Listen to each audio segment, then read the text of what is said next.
আল্লামা রুহুল আমিন রাহমাতুল্লাহ আলাইহি 147 খানা কিতাব লিখে দিয়ে গেছেন কিয়ামত পর্যন্ত ফুরফুরা সিলসিলা যাতে ভাইজান দৃঢ় বলিষ্ঠ প্রতিজ্ঞাবদ্ধ হয়ে থাকি। এ সিলসিলা মতপথে কোন ফেরকার মানুষ যাতে দাঁত বিদাতে না পারে, এজন্য মুজাদ্দিদে জামান আবু বকর সিদ্দিকী রাহমাতুল্লাহ আলাইহির ডান হাত হিসাবে মর্যাদা প্রাপ্ত হয়েছিলেন যিনি, নাম তার আল্লামা রুহুল আমিন রাহমাতুল্লাহ আলাইহি। একখানা দুখানা তিনখানা নয় ভাইজান 147 খানা কিতাব লিখে দিয়ে গেছেন। শত শত কিতাবগুলো রিসার্চ করে গবেষণা করে বাংলা ভাষায় লিখে দিয়ে গেছেন, বাংলার মানুষ যাতে গোমরাহ না হয়, বাংলার মানুষ যাতে জাহান্নামী না হয়। কারণ আল্লাহর নবী সাল্লাল্লাহু আলাইহি ওয়াসাল্লাম জানিয়েছেন বনী ইসরাইল কওমের মানুষেরা ওরা 72টা দলে বিভক্ত হয়েছিল, আর আমার উম্মতেরা আমার বিদায়ের পরে 73টা দলে বিভক্ত হবে। কথা বললাম, আমার উম্মতদের দল হবে 73টা। এই 73টি দলের ভিতরে একটা দল হবে জান্নাতি, বাকি 72টি দল হবে জাহান্নামী। সাহাবীরা হাউ হাউ করে কেঁদে উঠলেন। আল্লাহ নবী বলছেন মাপ কো কাইয়ালা সাহেব, রে সাহাবীরা আমি সত্য তত্ত্ব দিলাম তোমাদের কাছে, আমি নবী যখন পৃথিবীতে থাকবো না আমার উম্মতদের ভিতরে 73টা দল হবে, সব মুসলমান, এদের ভিতরে দল হবে 73টা, ফেরকা হবে 73টা। 73টা দলের ভিতরে একটা দল হবে কেবল জান্নাতি, আর 72টা দল হবে জাহান্নামী। সাহাবীরা তো কাঁদে। আল্লাহ নবী বলছেন কাঁদো কেন তোমরা? সাহাবীরা বলে ইয়া রাসূলুল্লাহ, আপনি বৃদ্ধ হয়ে গেছেন, বুড়ো হয়ে গেছেন, আল্লাহ কবে ডাক দিয়ে তুলে নেবেন জানি না, আর আপনার অবর্তমানে আমাদের ভিতরে যদি ওই দল হয়, আমাদের ভিতরে যদি ওই মতদ্বন্দ্ব শুরু হয়ে যায়, একটা দল জান্নাতি হবে, বাকি 72টা দল জাহান্নামী হবে।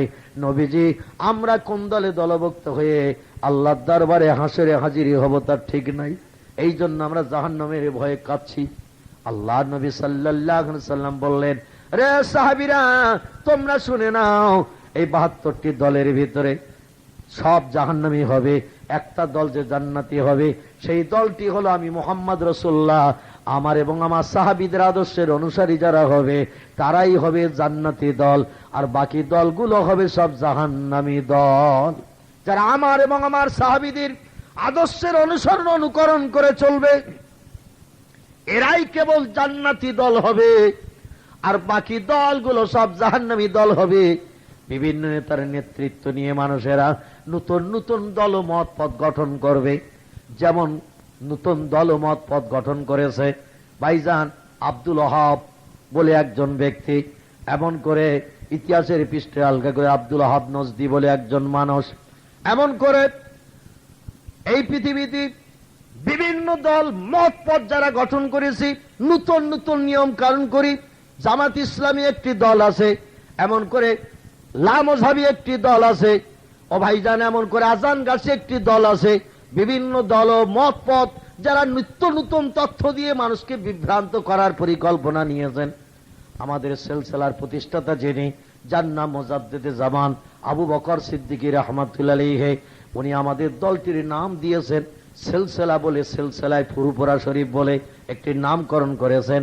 এই সিলসিলা শব্দটি কোরআন শরীফ থেকে এসেছে। আল্লাহ পাক কোরআন শরীফে জানিয়েছেন ফাসাউফা ইয়ালামুন ইজিল আগলালু ফি আনাকিহিম ওয়াসসালাসিল। সালাসিল শব্দ থেকে সিলসিলার নামকরণ হয়েছে। সালাসিল শব্দটির বাংলা অর্থ হলো লোহার শিকল। কিসের শিকল বললাম? লোহার শিকল, লোহার শিকল। ফাসাউফা ইয়ালামুন, খুব তাড়াতাড়ি তোমরা জানতে পারবে, অবগত হবে।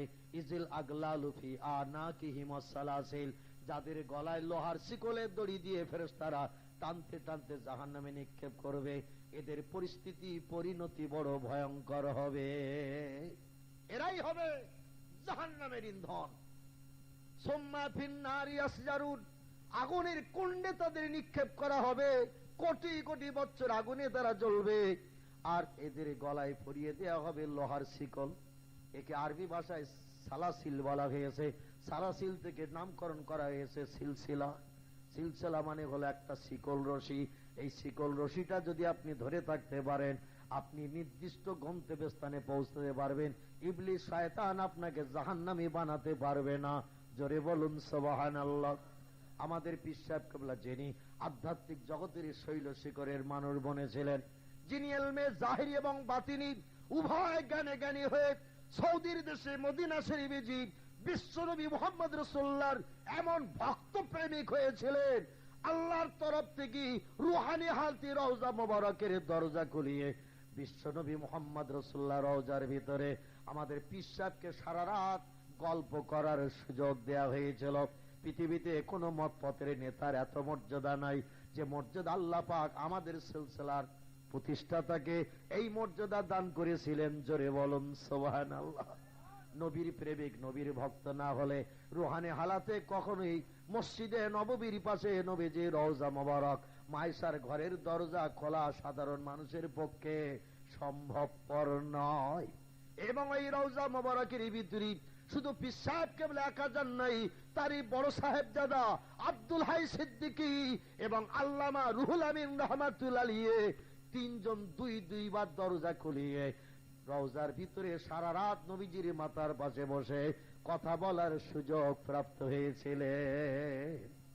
নবী যাদের কবর থেকে বাইরে বেরিয়ে রুহানি হাতে দরজা খুলে দেয়, এরা জান্নাতি হবে না জাহান্নামী হবে? কি হবে ভাই? এরা নিঃসন্দেহে জান্নাতি মানুষ। এই জান্নাতি পথমত কিয়ামত পর্যন্ত দৃঢ় করার জন্য আল্লামা রুহুল আমিন রাহমাতুল্লাহ আলাইহি একখানা দুখানা তিনখানা নয় 147 খানা তিনি কিতাব লিখে দিয়ে গেছেন মানুষের ঘরে। এছাড়া আরো দুখানা কিতাব তিনি পাণ্ডুলিপি করে গিয়েছিলেন, হাতে কলম ধরে লিখে গিয়েছিলেন, ছাপাতে পারেননি। একখানা হলো কোরআন শরীফের তফসির, পবিত্র কোরআন শরীফের বাংলা তরজমা তফসির, আর একখানা হলো মিশকাত শরীফের বাংলা তরজমা তফসির। তিনি হাতে পাণ্ডুলিপি করে গিয়েছিলেন। আল্লাহ তাকে তাড়াতাড়ি ডাক দিয়েছিলেন, তাই চলে গিয়েছিলেন, এজন্য কিতাব আকারে ছাপিয়ে দিয়ে যেতে পারেননি। বর্তমানে সুন্নতুল জামাত নামে যে পত্রিকা বসিরার থেকে বার হচ্ছে, মুজাদ্দিদ জামান আবু বকর সিদ্দিকী রাহমাতুল্লাহ আলাইহির কাছে আল্লামা রুহুল আমিন রাহমাতুল্লাহ আলাইহি এসে বললেন, হুজুর আপনার কাছ থেকে অনুমতি নিয়ে 147 খানা কিতাব নামকরণ করে আমি লিখেছি। সমাজের মানুষকে মাসে মাসে কিছু তথ্য দিতে চাই, সেই তথ্য মানুষের ঘরে পৌঁছাতে চাই। কোরআন হাদিসের কথা অল্প পয়সায় মানুষ পড়তে পারবে, এই জন্য একটা পত্রিকা প্রকাশ করব চিন্তা ভাবনা নিয়েছি। নামটা কি দেব আপনি একটু বলে দিন। পীর মুরিদের কেমন সম্পর্ক ছিল দেখেন। আল্লামা হুজুরের জ্ঞানগম্য কম ছিল না, কিন্তু কোনো কিছু করতে গেলে পীর সাহেবের কাছে এসে অনুমতি নিতেন, তার কাছ থেকে মতামত নিতেন। বলেন হুজুর কি নাম দেব পত্রিকার একটু বলে দিন। পীর সাহেব কেবল একটু চিন্তা ভাবনা করে বললেন, বাবা তোমার পত্রিকার নাম আর তুমি কি দেবে? আমি আবু বকর সিদ্দিকী বলছি, তোমার পত্রিকার নাম দাও সুন্নত অল জামাত। জোরে বলুন সুবহানাল্লাহ। সুন্নত শব্দের বাংলা অর্থ হলো নবী পাকের জীবন আদর্শ, বিশ্ব নবীর জীবন আদর্শ। আর জামাত শব্দের অর্থ হলো নবীর সাহাবীদের জীবন আদর্শ। আল্লাহ নবী তাই বলেছেন, আমি হলাম আসমানের চাঁদ, আর আমার সাহাবীরা হলো আসমানের তারা। আল্লাহ পাক আমার প্রত্যেকটি সাহাবীকে বেগুনা মাসুম বানিয়েছেন। আমার হাতে হাত দিয়ে কলেমা পড়া একটাও সাহাবী জাহান্নামী হবে না। একটু জোরে বলা যাবে কি সুবহানাল্লাহ? আমার হাতে হাত দিয়ে যত মানুষ কলেমা পড়ে মুসলমান হয়েছে, প্রত্যেকটা সাহাবীকে আল্লাহ জান্নাতি বানাবেন। আর এই সাহাবীদের জীবন আদর্শ যারা মেনে চলবে, আমি মুহাম্মদ রাসূল আমার জীবন আদর্শ মানা হবে, এরাও কিয়ামতের মাঠে জান্নাতি সাব্যস্ত হবে। দাদা হুজুর কেবলা বললেন, বাবা তোমার পত্রিকার নাম দাও সুন্নত অল জামাত। সুন্নত শব্দের অর্থ হলো বিশ্ব নবীর আদর্শ, আর জামাত শব্দের বাংলা অর্থ হলো নবী পাকের সাহাবীদের জীবন আদর্শ। এই দুটির উপরে যারা অনুকরণ করে চলবে, তারাই হবে 73টি দলের ওই একটা দল, তারাই হবে জান্নাতি দল। জোরে বলুন সুবহানাল্লাহ। 1332 সাল থেকে নিয়ে 1352 সাল পর্যন্ত এই 20 বছরের মতো তিনি পত্রিকা প্রকাশ করে মানুষের ঘরে ঘরে পৌঁছে দিয়েছিলেন। পীর সাহেব কেবলার নামকরণ করে হুজুর কেবলা বললেন, যাও দোয়া করিয়ে দিয়ে দিচ্ছি বাবা, তোমার পত্রিকার প্রচার প্রসার হবে। আল্লাহ পাক তোমার পত্রিকার উপরে মানুষের ব্রেন মগজকে ধোলাই করে দিয়ে দেবেন। 1332 থেকে 1352 সালের কার্তিক মাসের 16 তারিখ শুক্রবারের দিন ফজরের নামাজ অন্তে কলিকাতা পাক সার্কাসের একে ফজলুল হক সাহেব যিনি পশ্চিম বাংলার শিক্ষামন্ত্রী ছিলেন, একে ফজলুল হক সাহেবের বাড়িতে রাতের বেলা বিশ্রাম করেছিলেন। আসামের গৌহাটি থেকে জলসা করে ফিরে আসার পর ওখানে বিশ্রাম করে জুমার নামাজ পড়বেন। বসিরহাটে যে পরিকল্পনা নিয়েছিলেন ফজরের নামাজ আনতে বেরিয়ে যাবেন, ঘন্টার 2-3-4 রাস্তা মাডিন ট্রেনে করে চলে যাবেন তিনি। এই চিন্তা ভাবনা ছিল। সকালবেলা ফজরের নামাজ আনতে জুমার দিন সকালবেলা একটু চাদর মুড়ি দিয়ে ভাইজান তিনি একটু শুয়ে পড়েছেন। শীতের তখন একটু একটু শুরু, কার্তিক মাসের 16 তারিখ, শীতের অল্প অল্প সকালবেলা শুরু। আর হুজুর নড়ে না। সঙ্গীরা বলে হুজুর বলল জুমার নামাজ পড়বো বাড়ি যেয়ে, কিন্তু হুজুর আর নড়ে না। বেলা বয়ে গেলে তো জুমার নামাজ ধরা যাবে না। ভাইজান শিষ্য সাগরের যারা 2-1 ছিল কেউ পা ধরে একটু নাড়া দেয়। পীর সাহেবরা ঘুমিয়ে পড়লে আমরা যেমন তাজিমের সঙ্গে ঘুম ভাঙাই, ওই রকম কেউ একটু পা টিপছেন, কেউ একটু হাত টিপছেন, কিন্তু হুজুর আর নড়ে না। অন্যদিন টিপলেই তো ঠেলে ওঠে, আজকের কেন ওঠে না? ভালো করে পরীক্ষা করে দেখা গেল জুমার দিন ফজরে নামাজ আনতে আল্লাহ তাকে পৃথিবী থেকে বিদায় করিয়েছেন। জোরে বলুন সুবহানাল্লাহ। পীর সাহেব কেবলা জুমার দিন পৃথিবী থেকে মৃত্যুবরণ করেছিলেন। মরহুম দাদা হুজুর পীর কেবলা আল্লাহ পাক জুমার দিন পৃথিবী থেকে উঠিয়ে নিয়েছেন। তার প্রধানতম খলিফা আল্লামা রুহুল আমিনকে আল্লাহ জুমার দিন পৃথিবী থেকে বিদায় করিয়েছেন। আর আমাদের মরণ হয় মঙ্গলবার নাই শনিবার হবে। ঠিক বললাম না? বললাম হয় মঙ্গলবার নাই শনিবার নাই বুধবার। আমাদের মরণ শুক্রবার জটবে না। জটবে নাকি? নবীজি বলেছেন যার মরণটা জুমার দিন হবে তার মরণটা ভালো হলো। কবরে জুমার দিন কবরস্থ হলে আযাব হবে না। জোরে বলুন সুবহানাল্লাহ। জুমার দিন মরণ হলে জুমার দিনের ইজ্জতের খাতিরে আল্লাহ কবরে বান্দাকে আযাব দেন না। তবে শর্ত হলো ইমানদার হয়ে মরতে হবে, মুসলমান হয়ে মরতে হবে। বেঈমান হলো জুমার দিন রেহাই হবে না। ভাই বুঝতে পেরেছেন তো? আমরা মুসলমান, আমাদের জীবন ইতিহাসের দিকে একটু দৃষ্টি নিক্ষেপ করলে আমরা এই তত্ত্বটা দেখতে পাই। আল্লামা রুহুল আমিন রাহমাতুল্লাহ আলাইহি 1352 সালে কার্তিক মাসের 16 তারিখ শুক্রবার পৃথিবী থেকে বিদায় নিয়েছিলেন তিনি। সেখান থেকে নিয়ে বর্তমানে 1415 সাল, এই দীর্ঘ 63-64 বছর কাল তানার পত্রিকা বন্ধ ছিল, কেতাবগুলো দুর্মূল্য ছিল। ওনার পোতা সাহেব যাদারা সে কেতাবগুলো এখন প্রায় সব ছাপিয়ে দিয়ে বাংলার ঘরে ঘরে পৌঁছে দেওয়ার দায়িত্ব নিয়েছেন। এই গত অজ্ঞারণে প্রথম পত্রিকা আবার পুনঃপ্রকাশ হয়েছে। পীর কালিমুল্লাহ সিদ্দিকী সাহেবের হাত বরাবর ফুলের তোড়া দিয়ে অজ্ঞারণ মাসের প্রথম সপ্তাহে ওই সুন্নতুল জামাত পত্রিকা আবার প্রকাশ হয়েছে। পীর কালিমুল্লাহ সিদ্দিকী সাহেব পত্রিকা বিভিন্ন দিকে দিচ্ছেন। এবং আল্লামা হুজুর কেবলার ওই যে হাতে লেখা পাণ্ডুলিপি কোরআন শরীফের তফসির এবং মিশকাত শরীফের তফসির ছিল, যেটা ছাপানো হয়নি, ওটা ধারাবাহিক ভাবে এই পত্রিকায় ছাপানো চলেছে। আল্লামা হুজুর বলেছিলেন আমার কেতাব যার ঘরে থাকবে, আমি রুহুল আমিন মরণের পরও তার ঘরে থাকব। আমার লেখনী যার ঘরে থাকবে, আমি মরণের পর রুহুল আমিন তার ঘরে থাকব। একটু জোরে বলা যাবে কি সুবহানাল্লাহ? কত বড় আধ্যাত্মিক জগতের মানুষ হতে না পারলে এত বড় কথা মানুষ মরণের আগে বলতে পারে? কত বড় আধ্যাত্মিকতার মানুষ না হলে তার জীবনে আলগা করলে দেখা যায় 10 থেকে 12 বছর যখন তার বয়স, বসিরহাট থেকে 16 কিলোমিটারের মতো দূর হাসনাবাদের কাছাকাছি জায়গাটির নাম হলো টাকি নারায়ণপুর।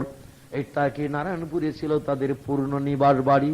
ওনার বাবার নাম ছিল মুন্সি দবিরউদ্দিন সাহেব। তিনি গরুর গাড়ি চালিয়ে সে যুগে সংসার নির্বাহ করতেন। গরুর গাড়ি বোঝেন তো? এখন আর নাই, আগে ছিল ভাই। গরুর গাড়ি চালিয়ে সংসার নির্বাহ করতেন। গরিব মানুষ ছিলেন মুন্সি দবিরউদ্দিন সাহেব। তারই বেটা আল্লামা রুহুল আমিন রাহমাতুল্লাহ আলাইহি 10-12 বছর বয়সী টাকি নারায়ণপুর থেকে আল্লাহর আসমানি ভাষা কোরআন শরীফ শিক্ষার জন্য বসিরহাটে একটি মসজিদ আছে এখনো। মসজিদটির নাম হলো গোপাল খাঁর মসজিদ। বসিরহাট ত্রিমোহনী মাদ্রাসার কাছাকাছি রাস্তার দক্ষিণ গায়ে মসজিদটি রয়েছে। এই মসজিদের ইমাম সাহেব ছিলেন যিনি নোয়াখালীর একজন সুফি সাহেব, আল্লাহওয়ালা মানুষ। তিনি ছিলেন মসজিদের ইমাম। বাচ্চাদের জোহরের নামাজ বাদ থেকে নিয়ে আসর পর্যন্ত কোরআনের তালিম দিতেন। এলাকায় আর কোরআন পড়ার কোনো জায়গা নাই। এখন তো পাড়ায় পাড়ায় কত মক্তব, গ্রামে গ্রামে কত মাদ্রাসা, আলেম ওলামারা কোরআনের তালিম দিচ্ছে। তখন কোরআনের তালিম যেখানে সেখানে পাওয়া যেত না। এখান থেকে 70, 72, 75 বছর আগের কথা বলছি। তখন মোল্লা মৌলভীও খুঁজে পাওয়া মুশকিল হতো। সেই সময়কার কথা। কোরআনের তালিমের জন্য ওই টাকি নারায়ণপুর থেকে পায়ে হেঁটে হেঁটে 16 কিলোমিটার রাস্তা তিনি বসিরহাটি ত্রিমোহনীর গোপালখার মসজিদে আল্লাহর কোরআন শরীফ শিখতে আসতেন পায়ে হেঁটে। আবার কোরআনের তালিম নিয়ে আসরে নামাজের সময় থেকে নিয়ে বাড়ি ফিরে যেতেন হেঁটে হেঁটে 16 কিলোমিটার রাস্তা। যেতে যেতে সন্ধ্যা ঘনিয়ে রাত হয়ে যেত। সকালবেলা মায়ের কাছ থেকে 2টো বাসি ভাত, ঠান্ডা ভাত খেয়ে আস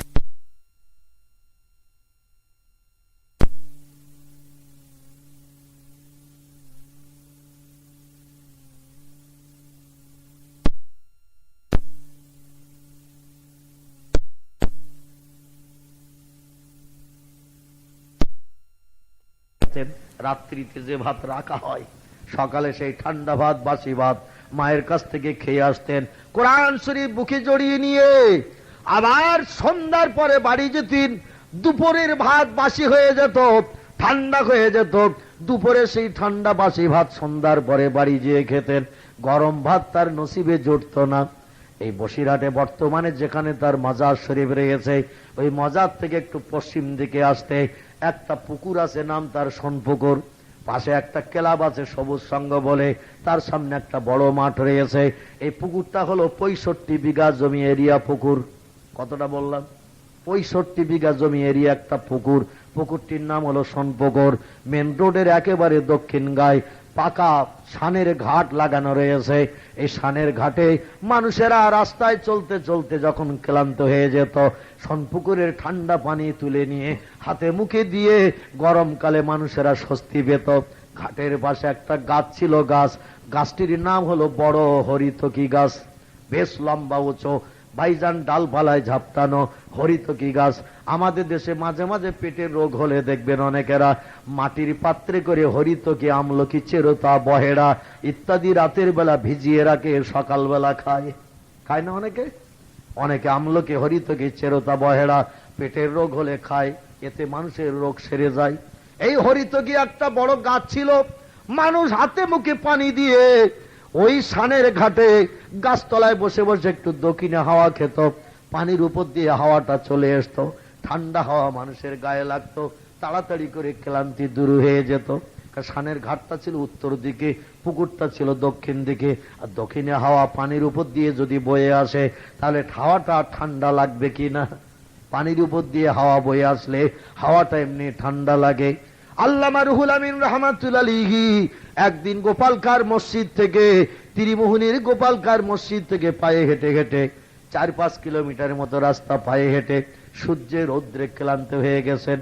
সোনপুকুরে সানের ঘাটে নেমে কোরআন শরীফটা উপরে রেখে একটু পানি তুলে নিয়ে হাতে মুখে দিয়ে ক্লান্তি দূর করে গাছতলায় লোকজন বসে কথাবার্তা বলছে, হাওয়া খাচ্ছে। চিন্তা নিলেন আমি একটু হাওয়া খেয়ে নেই, তারপর আবার হেঁটে হেঁটে বাড়ি যাব। এখান থেকে আমার বাড়ির দূরত্ব তো প্রায় 12 কিলোমিটার দূর। পায়ে হেঁটেই যেতে হবে আমার, গাড়ি ঘোড়া নাই।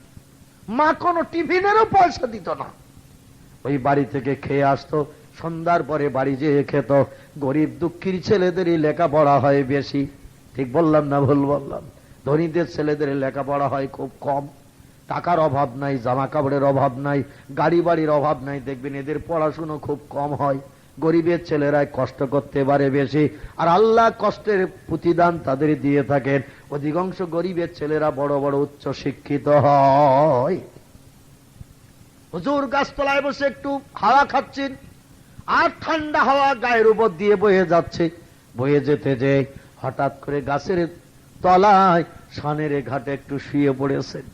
ক্লান্তি দূর করছেন তিনি, শুয়ে যেই পড়েছেন, ঠান্ডা হাওয়ায় ঘুম লেগে গেছে। আল্লামা রুহুল আমিন রাহমাতুল্লাহ আলাইহি একটু ঘুমিয়ে পড়েছেন গাছতলায়। লোকজন যারা বসেছিল গল্প গুজব করে, যার সেই নিজের গন্তব্যস্থানে চলে গেছে। মাগরিবের সময় হয়ে এসেছে, সন্ধ্যা হয়ে এসেছে। হিন্দু ভাইদের ঘরে শাখুলু বাজতে শুরু করেছে। মুসলমানদের মসজিদে মসজিদে মাগরিবের আজান ধ্বনি উঠেছে। আল্লাহু আকবার, আল্লাহু আকবার, আশহাদু আল্লা ইলাহা ইল্লাল্লাহ। আমার আল্লাহ ডেকে বলে, খিজির রে, আমার মহব্বতের ফেরেশতা খিজির। হযরতে খিজিরকে কেউ বলেছেন ফেরেশতা, কেউ বলেছেন আবার আল্লাহর একজন নবী। একজন এক একটা মন্তব্য করেছেন খিজিরকে।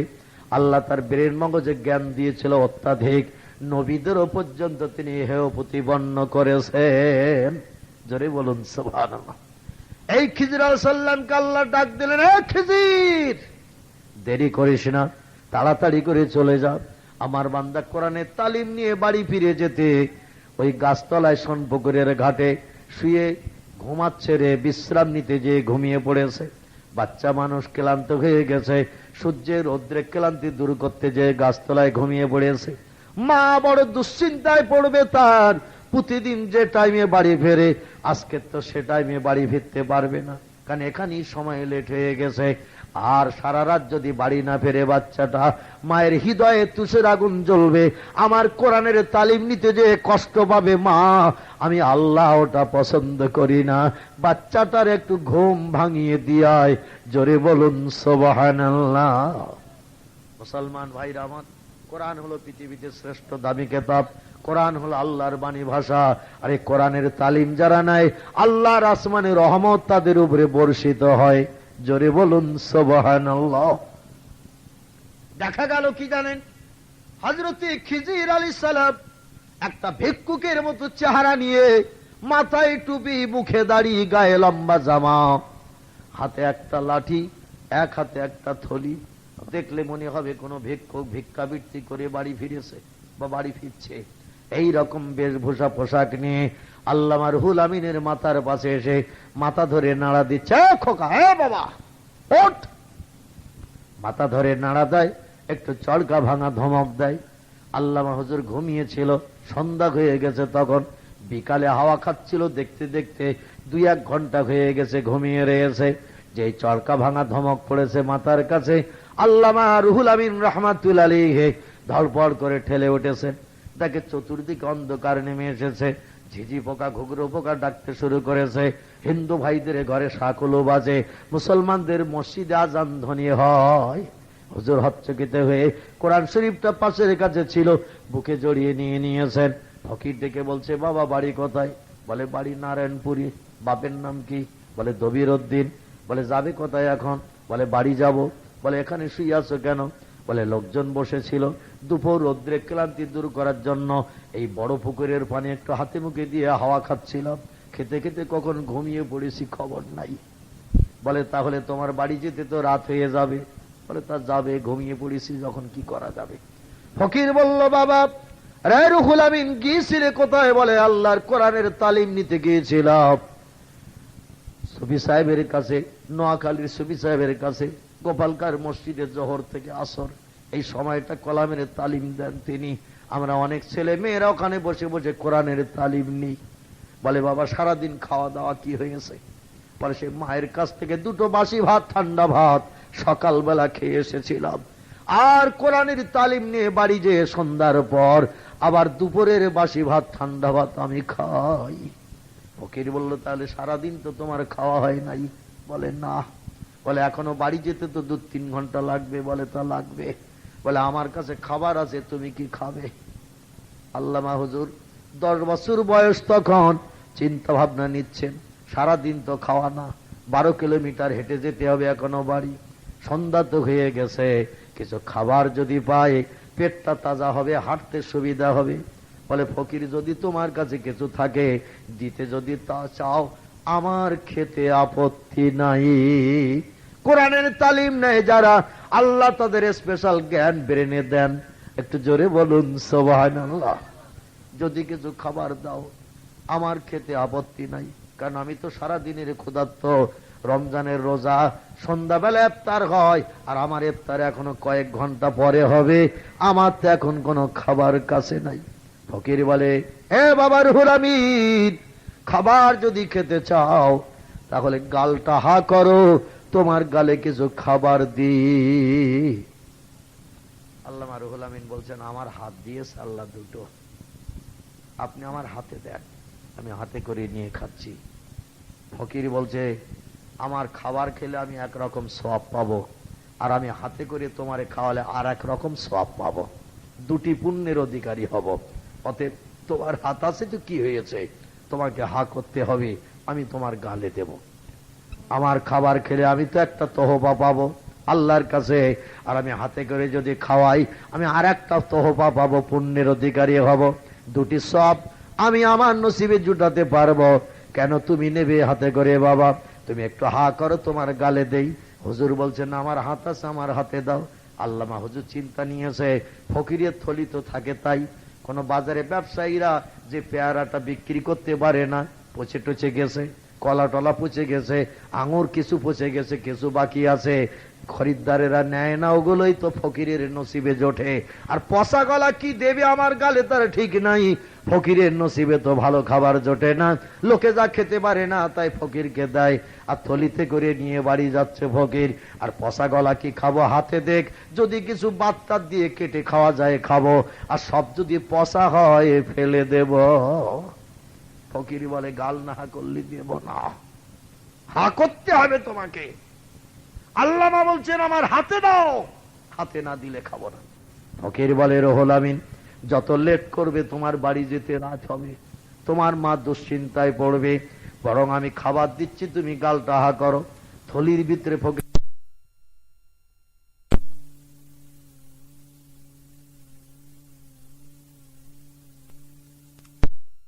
হাত ঢুকিয়ে দিয়েছে। আল্লামা রুহুল আমিন দেখছে আছে বোধহয় কিছু কলা টলা হবে, আপেল নাশপাতি কি কিছু আছে টাছে বোধহয় দিয়েছিল, কে হয়তো কিছু খেয়েছে, কিছু আছে, রাত্রিতে খাবে বলে নিয়ে যাচ্ছিল, আর আমাকে পেয়ে এখন দিতে চাইছে। তো আমি তো চেষ্টা চালাচ্ছি, হাতে দেয় না। ফকির বারবার বলছে, গাল হা না করলে দেব না। তো যত লেট করব বাড়ি যেতে রাত হয়ে যাবে, আর একা একা 12 কিলোমিটার রাস্তা নির্জন আমাকে চলতে হবে, তো দেরি করে দরকার নাই, গালটা হা করি। যেই গালটা একটু বড় করে হা করেছে, ছোট হা করলে তো আবার পেয়ারা ঢকবে না, লেবু তো ঢকবে না। তো চিন্তা নিল কিরকম বড় ফল না জানি দেবে, তারও বা ঠিক কি, তো একটু গালটা বড় করি, হা করি, যাতে যা দেয় যেন ভিতরে ঢুকে যায়। গালটা একটু বড় করে হা করেছে 10 বছরের বাচ্চা। আর ফকির থলির ভিতরে হাত দিয়ে রেখেছিল কিছু যেন বার করবে, লেবুর মতো, যেমন এই দেখছেন কৃত্রিম লেবু, এইরকম লেবুর মতো কিছু বোধহয় বার করে দেবে আর কি। আর সঙ্গে সঙ্গে খক করে এক গাল থুতু আল্লামা রুহুল আমিনের গালের ভিতরে দিয়ে মাথার দাড়িটা এমন করে চেপে ধরেছে, 2 পাটি দাঁতে সব জাতি কলের মতো লাগিয়ে দিয়েছে। জোরে বলুন সুবহানাল্লাহ। মাথার দাড়ি এমন করে চেপে ধরেছে, গালটা হাসিল বন্ধ হয়ে গেছে। আল্লামা রুহুল আমিন বলে, আল্লাহ না খেয়ে মরবো, তাও থুতু খাওয়া যায় নাকি? ফেলে দেব, কিন্তু তাও তো সুযোগ দেয় না। এমন করে মাথার দাড়ি চেপে ধরেছে। ফকির বলে, রুহুল আমিন যা দিছি খাওয়া। আল্লামা রুহুল আমিন বলে, থুতু কি খাওয়া যায় নাকি? মাথাটা ছেড়ে দাও দেখি একবার। ফকির বলে, ঢোক না, গিললে ছাড়বো না। আল্লামা হুজুর চেষ্টা করছে, থুতু খাবে না, কারণ আমার ধারণা পায়খানার থেকেও তো থুতু গন্ধ বেশি। গালে থুতু এক গাল দিয়েছে, পায়খানার কি গন্ধ, জিভের থেকে যখন তখন একটু নিয়ে হাতে ঘষে নাকে শুকে দেখবেন ও জিনিসটা কিরম গন্ধ। যখন তখন জিভের থেকে একটু নিয়ে হাতে ঘষে নাকে শুকে দেখবেন, পায়খানার থেকেও মনে হয় গন্ধ বেশি লাগবে। ঠিক বললাম না ভুল বললাম? বেশি গন্ধ লাগবে ভাই। আর সেই থুতু দিয়েছে এক গাল, এ কি খাওয়া যায় নাকি? ফেলে দেবে চেষ্টা নিচ্ছে, ফকিরও মাথা ছাড়ে না, ছোট বাচ্চা মানুষ। আল্লামা রুহুল আমিন ফকিরের সঙ্গে শক্তিতে এটে উঠতে পারে না।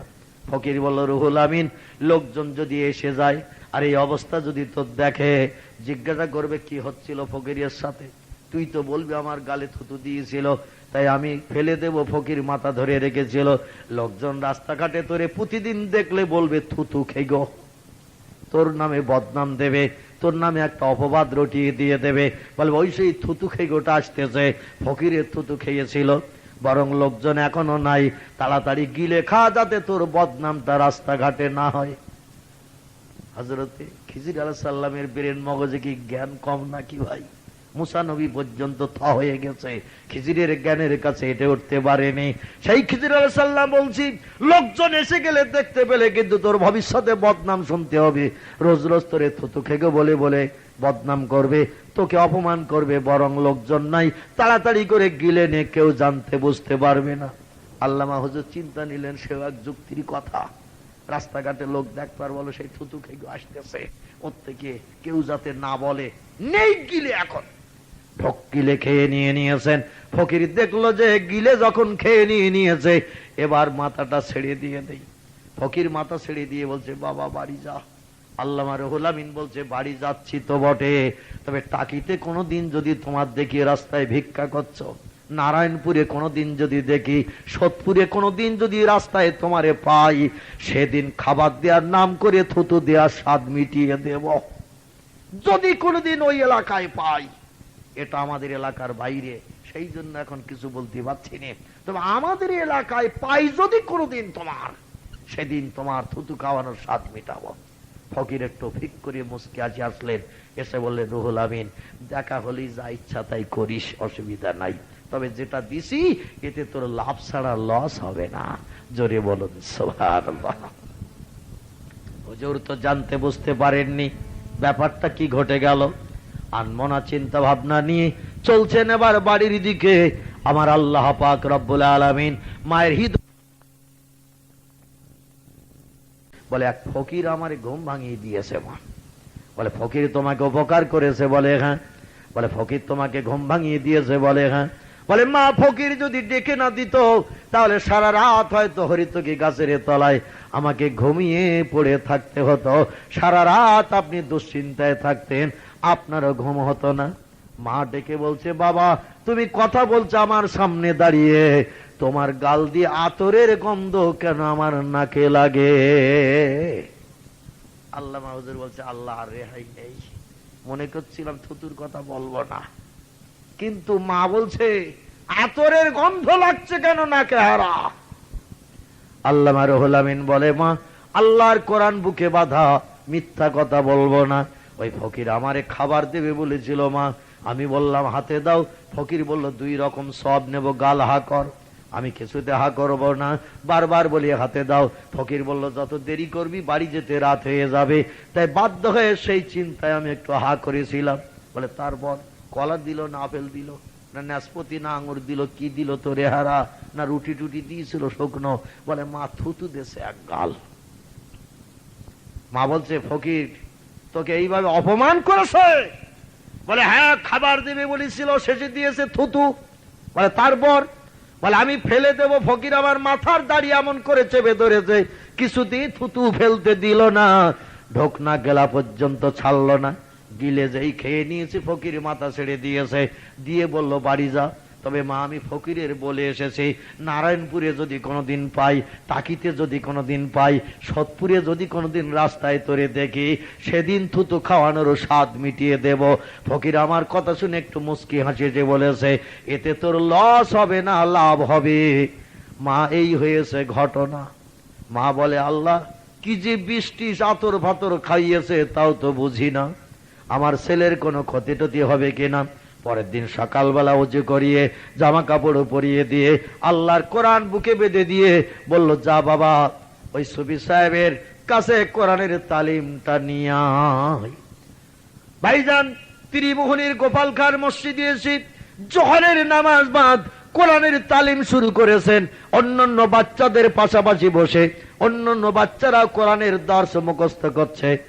সুফি সাহেব যেটা পড়া দিয়েছে বসে বসে পড়াটা ঠিক করছে, আল্লামা রুহুল আমিনও পড়া ঠিক করছেন, কিন্তু সারা মসজিদের বারান্দা আতরের গন্ধে ভরপুর হয়ে গেছে। জোরে বলা যাবে কি সুবহানাল্লাহ? সারা মসজিদের বারান্দা যত কথা বলছে তত আতরের গন্ধ বার হচ্ছে, ভরপুর হয়ে গেল মসজিদের বারান্দা।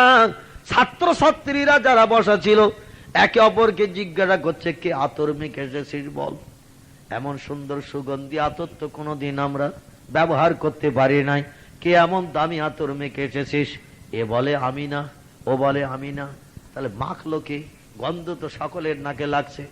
একটা বাসের ভিতরে দামি আতর যদি কেউ মেখে ওঠে, সারা বাস গন্ধে ভরপুর হবে কিনা? গাড়ি চললে দেখবেন সারা বাস গন্ধে ভরপুর হয়ে যাবে। আতরটা যদি দামি আতর হয়, যত হাওয়া লাগবে তত গন্ধ ছুটবে, ভাইজান সুবাস ছুটতে থাকবে। সারা মসজিদের বারান্দা আতরের গন্ধে সুবাসিত হয়ে গেছে। একে অপরকে জিজ্ঞাসা করতে করতে কেউ যখন রাজি হলো না, শেষ পর্যন্ত আল্লামা রুহুল আমিনকে ডেকে বলা হলো, ও ভাই রুহুল আমিন, তুমি কি আতর মেখে এসেছ? আল্লামা রুহুল আমিন বলছে, আমার বাপ গরিব মানুষ, গরুর গাড়ি চালায়, দামি আতর পাবো কোথায়, আমি আতর টাতর মাখি নাই। ওরা তখন সামনে দাঁড়িয়ে কথা বলছিল, বলে মাখিসনি, তুই তো খেয়েছিস, তুই কথা বলছিস তোর গাল দিয়ে হলকে হলকে বেরিয়ে আসছে গন্ধ আমাদের নাকে। মাখিস নাই ঠিকই, তবে খেয়েছিস তো। আল্লামা রুহুল আমিন বলছে, আতর কি কেউ খায় নাকি? বলে খায় না তো, তুই খেয়েছিস তো, তোর গাল দিয়ে তো গন্ধ আসছে আমাদের নাকে।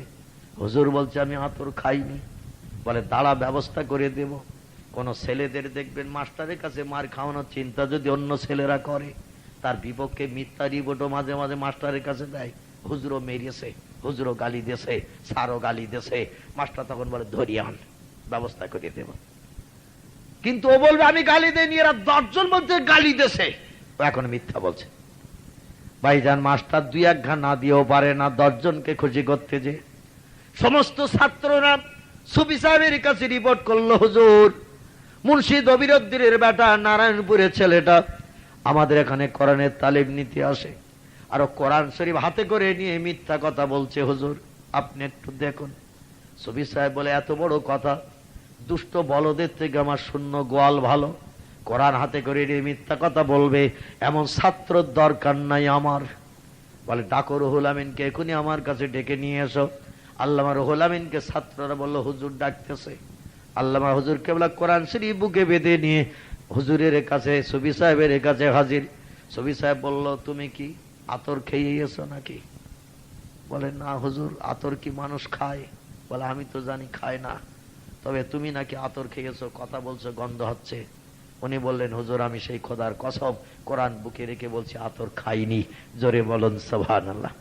সুফি সাহেব বলছে, বাবা ওই তো তোমার গালের থেকে গন্ধ আমার নাকে এসে লাগছে, কথা বললেই তোমার গালের থেকে গন্ধ আসছে, আমার নাকে লাগছে, তুমি তো খেয়েছো, বাস্তব প্রমাণ আমিও নাকে পেয়ে গেছি। আর তুমি কোরআন বুকে নিয়ে কেন মিথ্যা কথা বলছো? যদি মিথ্যা বলার কোনোদিন আমি তোমাকে কোরআনের তালিম দেব না, আল্লামা রুহুল আমিনের কোরআন শেখা হবে না।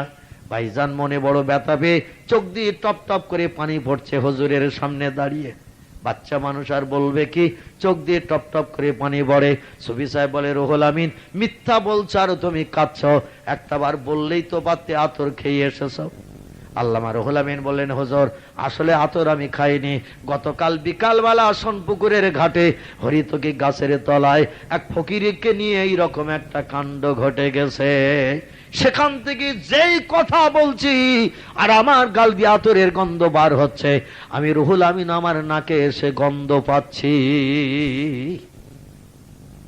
সুফি সাহেব পাজা করে জড়িয়ে ধরেছে, ধরে বলে, বাবা এ ঘটনার কথা তুমি আর কার কাছে বলেছো? বলে, হুজুর কেবল আমার মা জননী জনম দুঃখিনী মাকে কেবল বলেছি, আর আপনার সঙ্গে এই আলোচনা করেছি, এছাড়া আমি কাউকে বলিনি। সুফি সাহেব বলে দিল, বাবা এ ঘটনার কথা এখন যেন আর কাউকে তুমি বলবে না। ওই ফকিরটারে তুমি কি চেনো? বলে, হুজুর আমি ফকিরটারে চিনি না। বলে, ভবিষ্যতে তোমার সঙ্গে ফকিরের আবার দেখা হবে বাবা, ওই ফকির কে তুমি জানো? আল্লামা রুহুল আমিন বলেন, হুজুর আমি চিনি না, কোনদিন রাস্তাঘাটে তার ফকিরগিরি করতে দেখি নাই।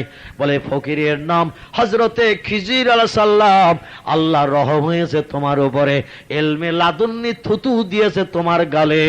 যে জিনিস একবার তুমি চোখে দেখবে, যে কথা একবার কানে শুনবে, আজকের থেকে জীবনে আর কোনোদিন তুমি ভুলবে না। খুব তাড়াতাড়ি তুমি কোরআনের হাফেজ হয়ে যাবে, আর পরবর্তীতে আল্লাহ এত বড় আলেম তোমাকে বানিয়ে দিয়ে দেবে, সমাজের মানুষ তোমার দ্বারা উপকৃত হবে, তুমি হবে বাংলার কীর্তি সন্তান। একটু জোরে বলুন সুবহানাল্লাহ। অল্প কয়েকদিনের ভিতরে সুফি সাহেবের কাছে যে পড়াটা একবার শোনে সঙ্গে সঙ্গে মুখস্থ হয়ে যায়। অল্প দিনের ভিতরে কোরআন শরীফ পূর্ণ মুখস্থ হয়ে গেল। এবার তার পিতা মুন্সি দবিরউদ্দিন সাহেব চিন্তা ভাবনা নিলেন, ছেলের তো কোরআনের হেফজ হয়ে গেছে, হাফেজ হয়ে গেছে, তাকে একটু দ্বীনি শিক্ষার প্রয়োজন। তখন এলাকায় কোনো মাদ্রাসা ছিল না, তাই তাকে নারায়ণপুর থেকে আল্লামা রুহুল আমিন রাহমাতুল্লাহ আলাইহিকে কলিকাতা আলিয়া মাদ্রাসায় ভর্তি করে দেয়া হলো। আলিয়া মাদ্রাসায় তিনি ভর্তি হলেন, 6 বছর ওখানে পড়াশোনা করেছিলেন। আলিয়া মাদ্রাসার লাস্ট ক্লাস ছিল জামাতে উলা। কি নাম বললাম? জামাতে উলা ছিল লাস্ট ক্লাস। এখন লাস্টের ক্লাস হলো মুমতাজুল মুহাদ্দিসিন, যেটাকে আরবি ভাষায় টাইটেল ক্লাস বলা হয়। মুমতাজুল মুহাদ্দিসিন হাদিস বিশারদ পণ্ডিত বলা হয়। তখনকার ক্লাস লাস্ট ছিল জামাতে উলা। 6 বছর পড়াশোনা করে জামাতে উলা পাস করেছিলেন তিনি, এবং প্রতি বছর ইংরেজ সরকারের কাছ থেকে গোল্ড মেডালের স্বর্ণ পদক ফার্স্ট ক্লাস ফার্স্ট তিনি প্রাপ্ত হয়েছিলেন। তার কাছ থেকে স্বর্ণ পদক কেউ কেড়ে নিতে পারেনি। 6 বছরই তিনি প্রথম স্থান অধিকার করে 6টা গোল্ড মেডালের স্বর্ণ পদক মেডেল ইংরেজ সরকারের কাছ থেকে অধিকার করেছিলেন। যে বছর জামাতে উলা লাস্ট ক্লাস হয়, রেজাল্ট আউটের দিন, আল্লামা রুহুল আমিনকে ইংরেজ সরকার বড় লাট স্বর্ণ পদকটা দিয়ে বলছেন, বাংলার কীর্তি সন্তান, তোমার মতো নাম্বারে আলিয়া মাদ্রাসার কোনো ছাত্র পায়নি। আমি আমার বাস্তবখানে শুনেছি, আলিয়া মাদ্রাসার একজন উচ্চ মর্যাদার প্রফেসর ছিলেন, এখনো বেঁচে আছেন লোকটা, নাম তার হযরত মাওলানা মাহসুমী সাহেব। টাইটেল দ্বিতীয় বর্ষে যখন ওনার কাছে বুখারী শরীফ পড়ছি, উনি বলছেন মাদ্রাসা আলিয়ার কীর্তি ছাত্র, কীর্তি ছেলে হলো আল্লামা রুহুল আমিন রাহমাতুল্লাহ আলাইহি। তার মতে এত নম্বর আজ পর্যন্ত 200 বছরে আলিয়া মাদ্রাসায় কেউ রেকর্ড করে পায়নি। ওনার নাম্বার হলো সকলের থেকে বেশি। একটু জোরে বলা যাবে না সুবহানাল্লাহ? 200 বছরের ভিতরে আলিয়া মাদ্রাসায় এত নম্বর পেয়ে স্বর্ণ পদক প্রাপ্ত হওয়ার যোগ্যতা অন্য কোন ছেলে অর্জন করতে পারেনি। তিনি হলেন বসিরহাটের আল্লামা রুহুল আমিন। আমি বললাম, হুজুর ওই আল্লামা রুহুল আমিনের ঘরের পাশে আমার ঘর। বলে, লড়কা তোমারা ঘর ওহা হয়? আমি বললাম, জি হ্যাঁ। বলে, জবরদস্ত আলেম হয়। উনি বলছেন উনি হলেন জবরদস্ত আলেম। সার্টিফিকেট নিয়ে আলিয়া মাদ্রাসার দোতলা থেকে সিঁড়ি দিয়ে নিচে নেমে বেরিয়ে আসছেন। ইলিয়ট হোস্টেল পাশে, এই হোস্টেলে থাকতেন তিনি। বেকার হোস্টেল, তার পাশে আজাদ কলেজের ছাত্ররা থাকে সেখানে। এই হোস্টেলে আসছেন, এবার কাপড় চোপড় গুলো বাইন্ডিং করে নিয়ে চলে আসবেন তিনি বাড়িতে। হঠাৎ মাদ্রাসা থেকে নিচেই যে নেমেছেন, আর একটা ছেলে পাজা করে জড়িয়ে ধরে হাউ হাউ করে কান্না শুরু করে দিয়েছে। হাউ হাউ করে কাঁদতে শুরু করেছেন। আল্লামা রুহুল আমিন বললেন, ভাই আমি ফার্স্ট হয়েছি, তুমি সেকেন্ড হয়েছো। ফার্স্ট আর সেকেন্ড পাশাপাশি ব্যাপার, তুমি কাঁদছো কেন? বলে, রুহুল আমিন তুমি চলে যাবে বাড়ি, আমিও চলে যাব বাড়ি, আর তো দেখা সাক্ষাৎ হবে না। 6 বছর একসঙ্গে পড়াশোনা করেছে এই আলিয়া মাদ্রাসায়। তুমি থাকতে এক কামরায়, আমি থাকতাম হোস্টেলের আর এক কামরায়। ও রুহুল আমিন, আজকের বিদায়ের দিন তুমিও চলে যাবে বাড়ি, আমিও যাব, আর দেখা সাক্ষাৎ হবে কিনা জানি না, তবে আমি সেকেন্ড হয়েছি এজন্য কাঁদছি না। আমার কান্নার কারণটা তুমি জানো না? আল্লামা রুহুল আমিন বললেন, ভাই ফার্স্ট হয় যে তার মর্যাদাও যেমন, সেকেন্ড হয় তারও মর্যাদা প্রায় তেমন, একটু আধদাক 2-1 নম্বরের কম বেশি হয়, এতে তেমন কোনো মান সম্মান হানি হয় না। তুমি কাঁদছো কেন একটু বলো না? বলে, রুহুল আমিন আমাকে তুমি কি চেনো? বলে, আমি তো চিনি, আর 6 বছর আমার সঙ্গে একই ক্লাসে পড়ছো তুমি, আমার ছাত্র ভাই। বলে, আমি আসলে মানুষ নই, আমি হলাম জেনের বাচ্চা, আমি জেনের ছেলে, মানুষের রূপ ধরে পড়াশোনা করি। জোরে বলুন সুবহানাল্লাহ। রে রুহুল আমিন, আমি জেনের বাচ্চা, মানুষের রূপ ধরে আলিয়া মাদ্রাসায় পড়ছি। তবে আমার জীবনের বড় শখ ছিল একটা বছর অন্তত গোল্ড মেডালের স্বর্ণ পদক তোমার কাছ থেকে ছিনিয়ে আমি গলায় দিয়ে বাড়ি যাব। কিন্তু তকদির মন্দ, ভাগ্য খারাপ, আমার নসিবে জুটলো না। 6টা মেডেলই তুমি নিয়ে নিয়েছো। বাড়ি যে আমি আমার বাপ মায়ের কাছে কি মুখ দেখাবো রুহুল আমিন? আমি অনেক চেষ্টা করেছি তোমার কাছ থেকে গোল্ড মেডেলিস্ট ছিনিয়ে নিয়ে আমার গলায় পরিধান করার, কিন্তু আমার পরিশ্রমটাই বেকার হয়ে গেছে। আল্লামা রুহুল আমিন বললেন, ভাই তুমি জেনের বাচ্চা তা তো আমি জানি না, তুমি কি পরিশ্রম করেছো গোল্ড মেডালিস্ট আমার কাছ থেকে হাতিয়ে নিতে, একটু বলবে কি? আমি শুনবো। বলো, রুহুল আমিন একটু সাইডে সরে এসো, তাহলে আমার জীবনের গল্পটা আজ তোমার সঙ্গে বলি। বলে, রুহুল আমিন তুমিও পরীক্ষার দিন পরীক্ষা দাও, আমিও পরীক্ষার দিন পরীক্ষা দিই। তুমি পরীক্ষার খাতায় লেখো নিজের ব্রেন মগজ ধোলাই করে, আর আমি পরীক্ষার খাতা শুধু নাম সই করে খালি জমা দিই। আমি পরীক্ষার খাতায় কিছু লিখি না, কারণ লিখলে ভুলভাল হতেই পারে, নাম্বার কম হবে। মুমতাহিনের কাছে সকলের খাতাগুলো যখন চলে যায়, পরীক্ষকেরা রাতের বেলা যখন ঘরে বসে বসে খাতা দেখে, আমি রাতের বেলা জানালা দিয়ে, দরজার ফাঁকা দিয়ে, জানালা দিয়ে পরীক্ষকের ঘরে রাতের বেলা হাজির হই। পরীক্ষক যখন ঘুমিয়ে থাকে, খাতার বান্ডেলটা পেড়ে নিয়ে এক পাশে বই রাখি, আর এক পাশে খাতা ধরে বই দেখে দেখে উত্তরগুলো লিখে দিয়ে আসে, যাতে আমি যেন ফার্স্ট হতে পারি। জোরে বলুন সুবহানাল্লাহ। চুরি করে রাতের বেলা ঘরের ভিতরে ঢুকে আমাদের খাতার বান্ডেলটা বার করে পরীক্ষকের ঘরে বসে বসে আমি বই দেখে দেখে উত্তরটা সঠিক লিখে দেই, যাতে সকলের থেকে আমার নাম্বারটা বেশি হয়, স্বর্ণ পদকটা যেন আমার গলায় অন্তত একটা বার ঝোলে। রুহুল আমিন বই দেখে দেখে সব পরীক্ষকের ঘরে যেয়ে যে আমি সঠিক উত্তরগুলো লিখে দিয়ে এসেছি, তবু রেজাল্ট আউটের দিন দেখলাম রুহুল আমিন ফার্স্ট। ব্যাপারটা বুঝলাম না। আমি যে প্রশ্নের সেই উত্তর বইতে যা ছিল তাই লিখে দিয়ে দিলাম, কিন্তু আমি ফার্স্ট হলাম না, তুমি ফার্স্ট হয়ে গেলে। ব্যাপার কি আমি বুঝলাম না।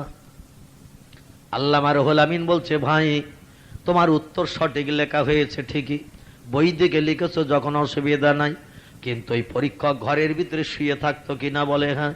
আর বলে, যখন তুমি উত্তর লিখতে মাঝে মাঝে পরীক্ষকের দিকে তাকাতে কিনা? বলে, তা তো অবশ্যই তাকাতে হবে। ঘুমিয়ে আসে পরীক্ষক, যদি হঠাৎ ঘুম ভেঙে ঠেলিয়ে ওঠে, মার খেয়ে তো মরণ হবে। ঘরের ভিতরে বসে বসে খাতায় লিখছে, আর একবার ঠেলে উঠে যদি দেখে একটা ছেলে পরীক্ষার খাতায় কি লেখালেখি করছে, মার খেয়ে মরণ হবে। বলে, তুমি ওই যে ভয়ে ভয়ে লিখতে, এই ভয়ে ভয়ে খাতায় লেখার কারণে যদিও বই দেখে লিখেছ, জের জবর নোক্তা পড়লি দুটো একটা ছুটে গেছে ভাই। আর আমি যখন পরীক্ষার হলে বসে লিখেছি, আমার কোনো ভয়টাই ছিল না, নিশ্চিন্ত মনে লিখেছি। এজন্য জের জবর পুটলি নোক্তা আমার কোনদিন কোন পরীক্ষার খাতায় দিতে আমার অসুবিধা হয় নাই। আর তুমি ভয়ে ভয়ে লিখেছো মুমতাহিনের ঘরে যে, এই জন্য তোমার জের জবর নোক্তা পুটলি ছুটে গেছে, যার কারণে 2-4 নাম্বার তোমার কম হয়েছে। জেনের বাচ্চা বলছে, সাদ্দাক্তা ইয়া রুহুল আমিন, এ মুর্শিদ আমিরউদ্দিনের বেটা, তোর কথাটাই ঠিক। জোরে বলুন সুবহানাল্লাহ। এই লোকটি ইলমে জাহিরির শৈল শিখরে পৌঁছে যাওয়ার পর, যিনি 82 খানা হাদিসের কিতাব, 72 খানা ফিকহের কিতাব, 65 খানা তাফসীরের কিতাব হৃদয় ভান্ডারে জমা করে নিয়েছিলেন, আল্লাহ তাকে এত বড় আলেম বানিয়ে দিয়েছিলেন। 82 খানা হাদিসের কিতাব, 72 খানা ফিকহের কিতাব, 65 খানা তাফসীরের কিতাব কণ্ঠস্থ করে রেখেছিলেন। তার বইগুলো আলগা করলে আর সেই কিতাবের নামগুলো পাওয়া যায়, যে কিতাবের নাম জীবনে চোখে দেখা তো দূরে থাক, আমরা কানও কোনোদিন শুনিনি। পৃথিবীর বিভিন্ন দেশ থেকে, মিশর থেকে পর্যন্ত এই সমস্ত কিতাবগুলো তিনি নিয়ে এসেছিলেন বাংলার জমিনে, মানুষকে প্রকৃত সঠিক পথের নিদর্শন দেওয়ার জন্য, দিশারি দেওয়ার জন্য। তার কিতাবগুলো আলগা করলে মানুষের চোখ ধাঁধা লেগে যায়।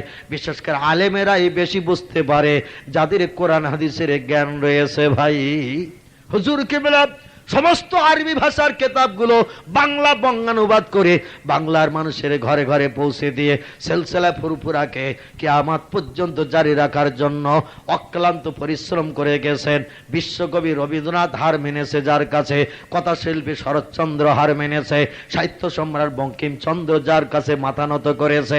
কেন এত বই দুনিয়ার কোন লেখক লিখতে পারেনি যেটা লিখেছিলেন আল্লামা রুহুল আমিন রাহমাতুল্লাহ আলাইহি। অল্প দিনের ভিতরে এত বই লেখার ক্ষমতা দুনিয়ার কোন লেখকের হয়নি। তার টোটাল কিতাবের পৃষ্ঠার সংখ্যা হলো 15,000-এর অধিক। 147 খানা কিতাবের পৃষ্ঠার সংখ্যা হলো 15,000-এর অধিক। শুধু তাই নয়, কোরআন শরীফের তাফসীর পাণ্ডুলিপি ছিল, ওটা কিন্তু ওর বাইরে। মিশকাত শরীফের পাণ্ডুলিপি ব্যাখ্যা, সেটা কিন্তু তার বাইরে। এটাও যদি কিতাব আকারে রূপান্তর করে দিতেন তাহলে আরো কত পৃষ্ঠার সংখ্যা বেড়ে যেত তার ঠিক নাই। সেটা এখন ধারাবাহিকভাবে হুজুর কেবলার সেই প্রতিষ্ঠিত পত্রিকা সুন্নতুল জামাতে ধারাবাহিকভাবে লেখনী শুরু হয়ে গেছে।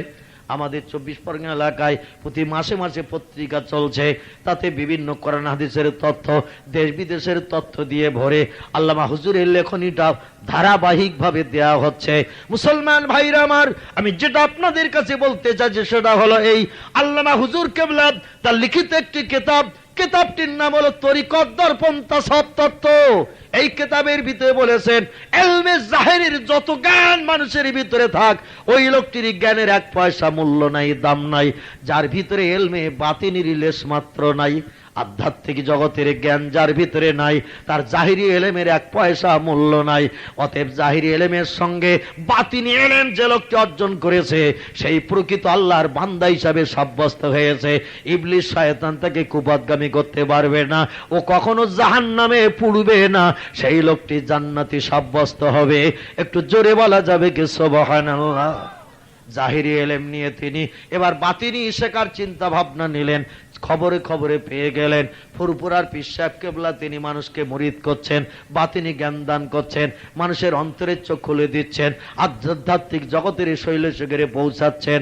আল্লামা হুজুর কেবলা ফুরফুরা পীর সাহেব কেবলার কাছে বাতিনি জ্ঞান নেওয়ার জন্য টকবগে তাজা আলেম মাডিন ট্রেনে করে শিয়াখলায় এসে নেমেছেন।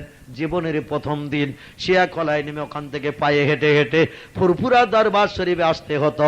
এখন তো গাড়ি চলছে, বাস চলছে, ট্রেকার চলছে, মোটর বাইক, তখন কোনো গাড়ি ঘোড়া কিছুই চলতো না। শিয়াখলা পর্যন্ত মাডিন ট্রেন এসে থামতো। ওখান থেকে প্রত্যেকটা মুরিদ মোতাকিদকে 5 থেকে 5.5 কিলোমিটার রাস্তা পায়ে হেঁটে হেঁটে ফুরফুরার দরবার শরীফে আসতে হতো। আল্লামা রুহুল আমিন রাহমাতুল্লাহ আলাইহি কলিকাতা শ্যামবাজার থেকে মাটিন ট্রেন ধরে ওখান থেকে ট্রেনে করে করে চলে এসেছেন তিনি শিয়াখলায়। ওখান থেকে নেমে আর পায়ে হেঁটে হেঁটে আসছেন ফুরফুরা দরবার শরীফে। মনে মনে চিন্তা ভাবনা নিলেন সেই পীরের হাতে আমাকে মুরিদ হতে হবে যে পীরের ইলমে জাহিরি এবং বাতিনি উভয় জ্ঞান রয়েছে। যার ভিতরে ইলমে জাহিরি নাই, শুধু বাতিনি তার ভিতরে থাকতে পারে না। আবার যার ভিতরে ইলমে বাতিনি নাই, শুধু জাহিরি আছে, তার হাতে হাত দিয়ে বায়াত হয়ে আমি রুহুল আমিন আমার তো লাভ হবে না। কিরাম পীর উনি, আমি আগে প্রথমে একটু যাচাই করে নেব, কারণ আমি টকবগে আলেম, গোল্ড মেডালিস্ট 6 বার ইংরেজ সরকারের কাছ থেকে হাতিয়ে নিয়েছে। বাল্যকালে খিজির আলাইহিস সালামের ইলমে লাদুন্নি থুতু আমি খেয়েছি। আর আমি এমন পীরের হাতে হাত দেব যে পীরের ভিতরে মাল মশলা রয়েছে। পথে হেঁটে আসতে আসতে 6টা প্রশ্ন নিজে নিজে ঠিক করে নিয়েছেন। কঠিন কঠিন 6টা প্রশ্ন ঠিক করে নিয়ে হাঁটতে হাঁটতে চলে এসেছেন বিভিন্ন কিতাব থেকে। এক একটা কিতাব থেকে এক একটা প্রশ্ন ঠিক করে নিয়ে পীর সাহেবের দরবারে আসেন। বর্তমান পীর সাহেবের দরবার যেটি মেন রোডটা জাঙ্গিপাড়া রোড চলে গেছে। রোড থেকে নিচে নামলে বাম ধারে পুকুর, ডান ধারে কবরস্থান আছে না, ডান ধারে কবরস্থান, বাম ধারে পুকুর। এই পুকুর আর কবরস্থানের মাঝখান দিয়ে মাটির রাস্তা, এখন তো ইট পাটানো রাস্তা হয়ে গেছে, ইটের নুড়ি নাড়ার রাস্তা। এই রাস্তা দিয়ে গিয়ে এসে পুকুর পাড়ে যেখানে মাটির মসজিদটি, এই মাটির মসজিদের পাশে দাদা হুজুরের একটা হজরা ছিল, হজরা, মাটির হজরা। মুরিদ মোতাকিদেরা ওই মসজিদের পাশে হজরায় বসে বসে পীর সাহেবের কাছ থেকে সবকের তালিম নিতেন। 15 দিন 20 দিন 1 মাস অন্তর অন্তর মুরিদ মোতাকেদের আসতো সবক পাল্টাতে। মুরিদ মোতাকেদেরা সব এসে গেছেন। পীর সাহেব কেবলা মুরিদ মোতাকেদের নিয়ে সামনে বসে সবকের তালিম দিচ্ছেন, ওয়াজ করছেন। তিনি দিনই ওয়াজ করছেন। আল্লামা রুহুল আমিন রাহমাতুল্লাহ আলাইহি যৌবনাক্ত যুবক মানুষ গুটি গুটি পায়ে এসে দেখলেন একজন সুন্দর চেহারার ব্যক্তি বসে বসে ওয়াজ করছেন, আর সাধারণ মানুষেরা বসে এক দৃষ্টে তার দিকে তাকিয়ে রয়েছেন। আল্লামা রুহুল আমিনের বুঝতে অসুবিধা হলো না, নিশ্চয়ই ওই লোকটাই পীর সাহেব হবে। জীবনের প্রথম দিন নিশ্চয়ই উনি পীর সাহেব হবেন, যে পীরের সঙ্গে সাক্ষাৎ করতে এসেছি। তবে এখন ওয়াজ নসিহত যখন চলছে, আমি লোকজনের সঙ্গে বসে পড়ি। কিছু কিছু সময়ে সালাম কালাম করা না জায়েজ। কেউ যদি পায়খানায় বসে থাকে সালাম দেয়া যাবে না, কেউ যদি পেশাবে বসে থাকে সালাম দেয়া যাবে না, কেউ যদি ঘুমিয়ে থাকে সালাম দেয়া যাবে না, কেউ যদি খেতে থাকে সেখানে সালাম দেয়া যাবে না। ওয়াজ নসিহতের মাহফিল যদি চলে, কোরআন হাদিস আলোচনা চলে, তখন সালাম বন্ধ করতে হবে। যখন আলোচনা চলবে না তখন সালাম হবে। জোরে বলুন সুবহানাল্লাহ। হুজুর চিন্তা নিলেন, কোরআন হাদিসের আলোচনা হচ্ছে, এই আলোচনা সবাই একাগ্র চিত্রে শুনছি, আমার এখন সালাম দিয়ে আলোচনা বন্ধ করা উচিত হবে না। আস্তে আস্তে মজলিসে বসতে গেছে, ওয়াজ নসিহত শেষ হয়ে যাক, তারপর পীর সাহেবের কাছে যাব, যে সালাম কালাম মুসাফা মুআনাকা করে প্রশ্ন 6টা বলবো, উত্তর যদি সঠিক পাই তাহলে বুঝবো ইলমে জাহিরি এবং বাতিনি দুই আছে ওনার ভিতরে। আমার আশাটাই সার্থক হবে, কিছু মাল আমি এখান থেকে পেতে পারবো। জোরে বলুন সুবহানাল্লাহ। মজলিসে পিছনের দিকে বসতে গেছেন, আর মরহুম পীর সাহেব কেবলা দাদা হুজুর কেবলা বলছো, মুন্সি দবির উদ্দিনের বেটা বাবা রুহুল আমিন, আমার মজলিসে তোমার বসার অধিকার নাই। আল্লামা হুজুর বলে, আল্লাহ, জীবনের প্রথম দিন এসেছি, আমার বাপের নামও বা বলে দিল কে, আর আমার নাম রুহুল আমিন তাও বা বললো কে? জীবনে তো আসেনি কোনোদিন এখানে, আর আমাদের এলাকারও কোনো লোক টোক নাই যে তারা বলে দেবে, তাও তো বলতে দেখি নাই। আল্লামা হুজুর থতমত খেয়ে গেলেন, কিন্তু তাজা টকবগে আলেম, 6 বার গোল্ড মেডালিস্ট স্বর্ণ পদক প্রাপ্তওয়ালা লোক, একই দমে নাকি ভাই? ডেকে বলছেন, হুজুর সবাই বসে আছে আর আমি কি অপরাধ অন্যায় করেছি? এই মজলিস আমার বসার অধিকার নাই, আমি কি দাঁড়িয়ে থাকবো নাকি?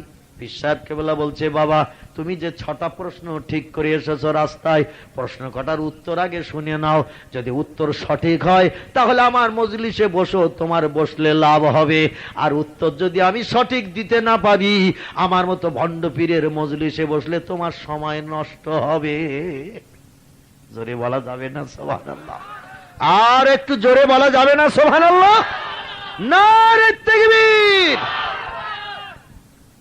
আল্লামা হুজুর বলে, আল্লাহ, প্রশ্ন 5টাও বলল না, 7টাও বলল না, 6টা ঠিক করে এসেছে। হেঁটে আসতে আসতে আসে 6টা প্রশ্ন ঠিক করেছে, তাও না রে বলি দিল কে?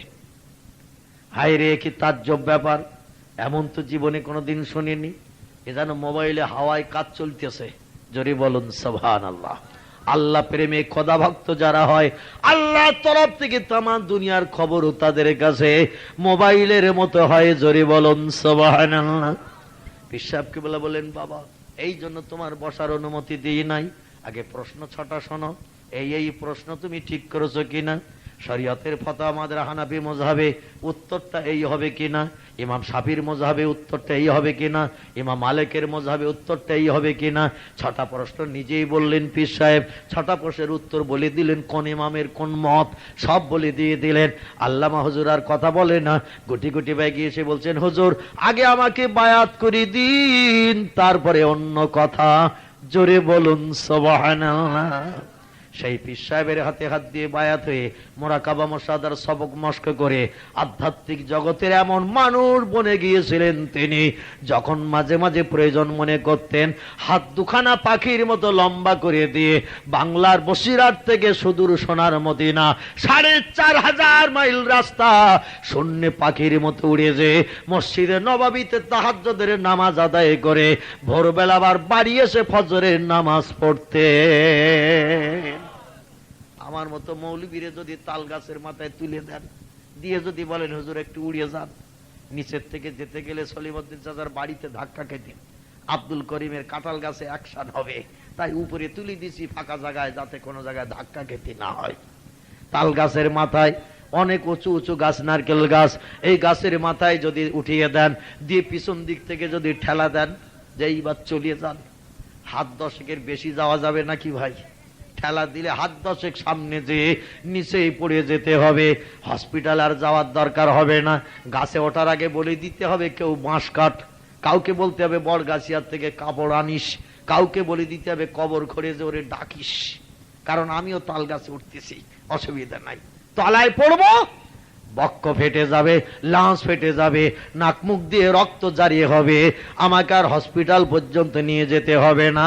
কাজ ওখানে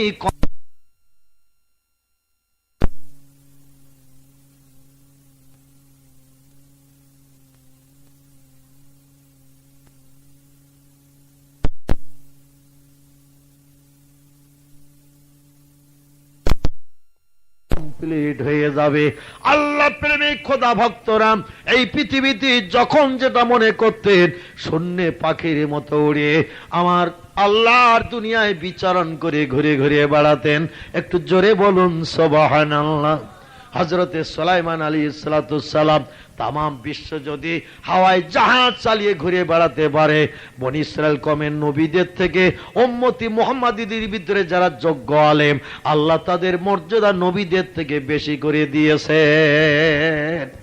তারা ছিল মরহুম বড় হুজুর পীর কেবলা রহমাতুল্লাহ আলাইহি, মরহুম মেজলা হুজুর পীর কেবলা রহমাতুল্লাহ আলাইহি।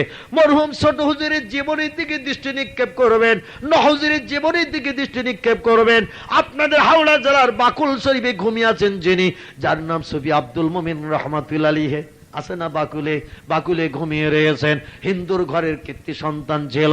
পার্শ্বের জঙ্গল থেকে এক রাত্রিতে ফুরফুরার জমিনে চলে এসেছিল উড়ে। কোনো এরোপ্লেন চাপতে হয়নি, এরোপ্লেনের টিকিটও তার কাটতে হয়নি।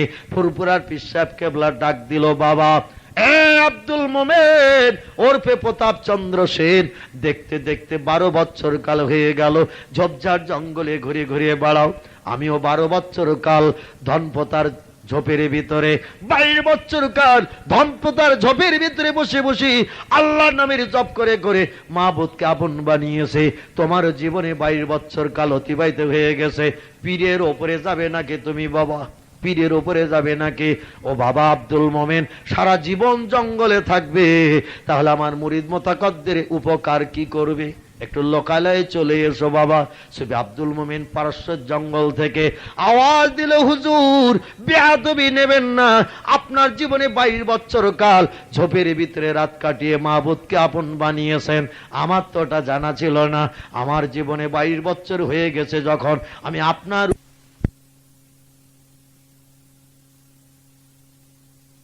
বলেছেন মিথ্যা, আমি ওটার বর্ণনা করিনি, এই জন্য আমার শেষের দিকে হাদিস বর্ণনা করতে একটু লেট হয়ে গেছে। জোরে বলুন সুবহানাল্লাহ। কি চোখ একবার বুঝতে পেরেছেন তো?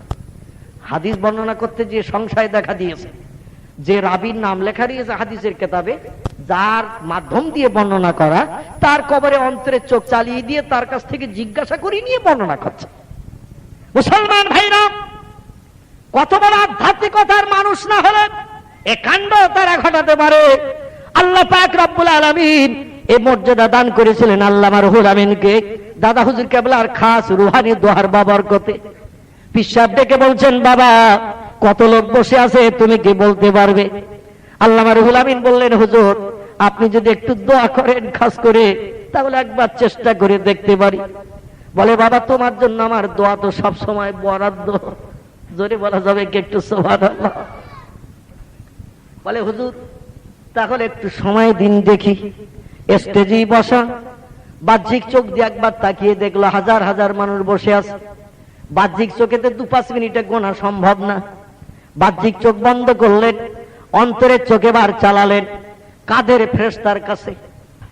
আল্লাহর কোরআনের ভাষায় 2 কাঁধে 2 জন ফেরেশতা আছেন, কেরামুন কাতিবিন। কোরআনের ভাষায় বলা হয়েছে কেরামুন শব্দের অর্থ হলো সম্মানীয়, কাতিবিন শব্দের অর্থ হলো 2 জন লিখিত ফেরেশতা। আমাদের 2 কাঁধে 2 জন ফেরেশতা, তারা আমাদের আমল লিখছে। একজন সৎ কাজ লেখে, একজন বদ কাজ লেখে। যদিও আমরা ভুল ধারণা করে বলি ডান কাঁধে কেরামুন, বাম কাঁধে কাতেবিন বলি না, কিন্তু আসলে দুইজন ফেরেশতার এ নাম নয়। কেরামুন শব্দের অর্থ হলো সম্মানীয়, কাতেবিন শব্দের অর্থ হলো দুইজন লেখক। দুইজন লেখক দুই কাঁধে আমাদের জীবনের আমল নামা লিখছে। ভালো কাজ করলে ডান কাঁধের ফেরেশতা লেখে, খারাপ কাজ করলে বাম কাঁধের ফেরেশতা লেখে। এটা হলো তাদের কাজ। এই ডান কাঁধের ফেরেশতাকে ডেকে বলছে, ভাই আজীবন কাল আমি তোমারে কাঁধে করে নিয়ে নিয়ে বেড়াই, আজ এক মুসিবতে পড়েছি, জলসায় কত লোক আমার পীর সাহেব জানতে চেয়েছে, তুমি কি একটু বলতে পারবে? ডান কাঁধের ফেরেশতা বলে, হুজুর ভালো কাজ করলে আমি লিখি, কিন্তু জলসায় কত লোক আমি বলতে পারবো না। বলে তাহলে আবার যাবো কোথায়? বলে আপনার বান্দারে যে আছে ওর কোনো পাওয়ার আছে কিনা জেনে দেখেন, আমার জানা নাই। বাম কাঁধের ফেরেশতাকে ডেকে জিজ্ঞাসা করা হলো, গো যেখানে যাই আমার কাঁধে তুমি থাকো, তোমারে নিয়ে বয়ে বয়ে বেড়াই, আজকের মুসিবতে পড়েছি, তুমি কি একটু উপকার করবে ভাই? বাম কাঁধের ফেরেশতা বলে, হুজুর আল্লাহর বান্দা বলুন কি খবর? বলে এই জলসায় কত মানুষ বসা, কে একটু বলতে পারবে? বলে আপনি খারাপ কাজ করলে লিখি, আর আপনার ইজ্জতের খাতিরে 24 ঘন্টা খারাপ কাজ করলো সময় দিয়ে থাকি, যদি তওবা করেন তাহলে খারাপ কাজে শিখে দেই, ওঠার লিখে রাখি না। 24 ঘন্টা পরে যদি আপনি তওবা না করেন তখন আপনার আমল নামায় খারাপ কাজটা লিপিবদ্ধ করি। তবে কত মানুষ বসে আছে আমি বলতে পারবো না, ও পাওয়ার আমার নাই। আল্লামা রুহুল আমিন বললেন, তাহলে এখন যাব কোথায়? বলে হুজুর একটা উপদেশ আপনাকে দিতে পারি। বলে কি? বলে একটু আগে মাগরিবের নামাজ হয়ে গেছে, নামাজ বাদ এই দিনের বেলার ফেরেশতারা আকাশে উঠে গেছে, আর রাতের ফেরেশতারা পৃথিবীতে হাজির হয়েছে। দিনের ফেরেশতারা সন্ধ্যায় মাগরিবের নামাজ পর্যন্ত থাকে, আর রাতের ফেরেশতারা মাগরিবের নামাজ সময় এসে হাজির হয়, ফজর পর্যন্ত থাকে।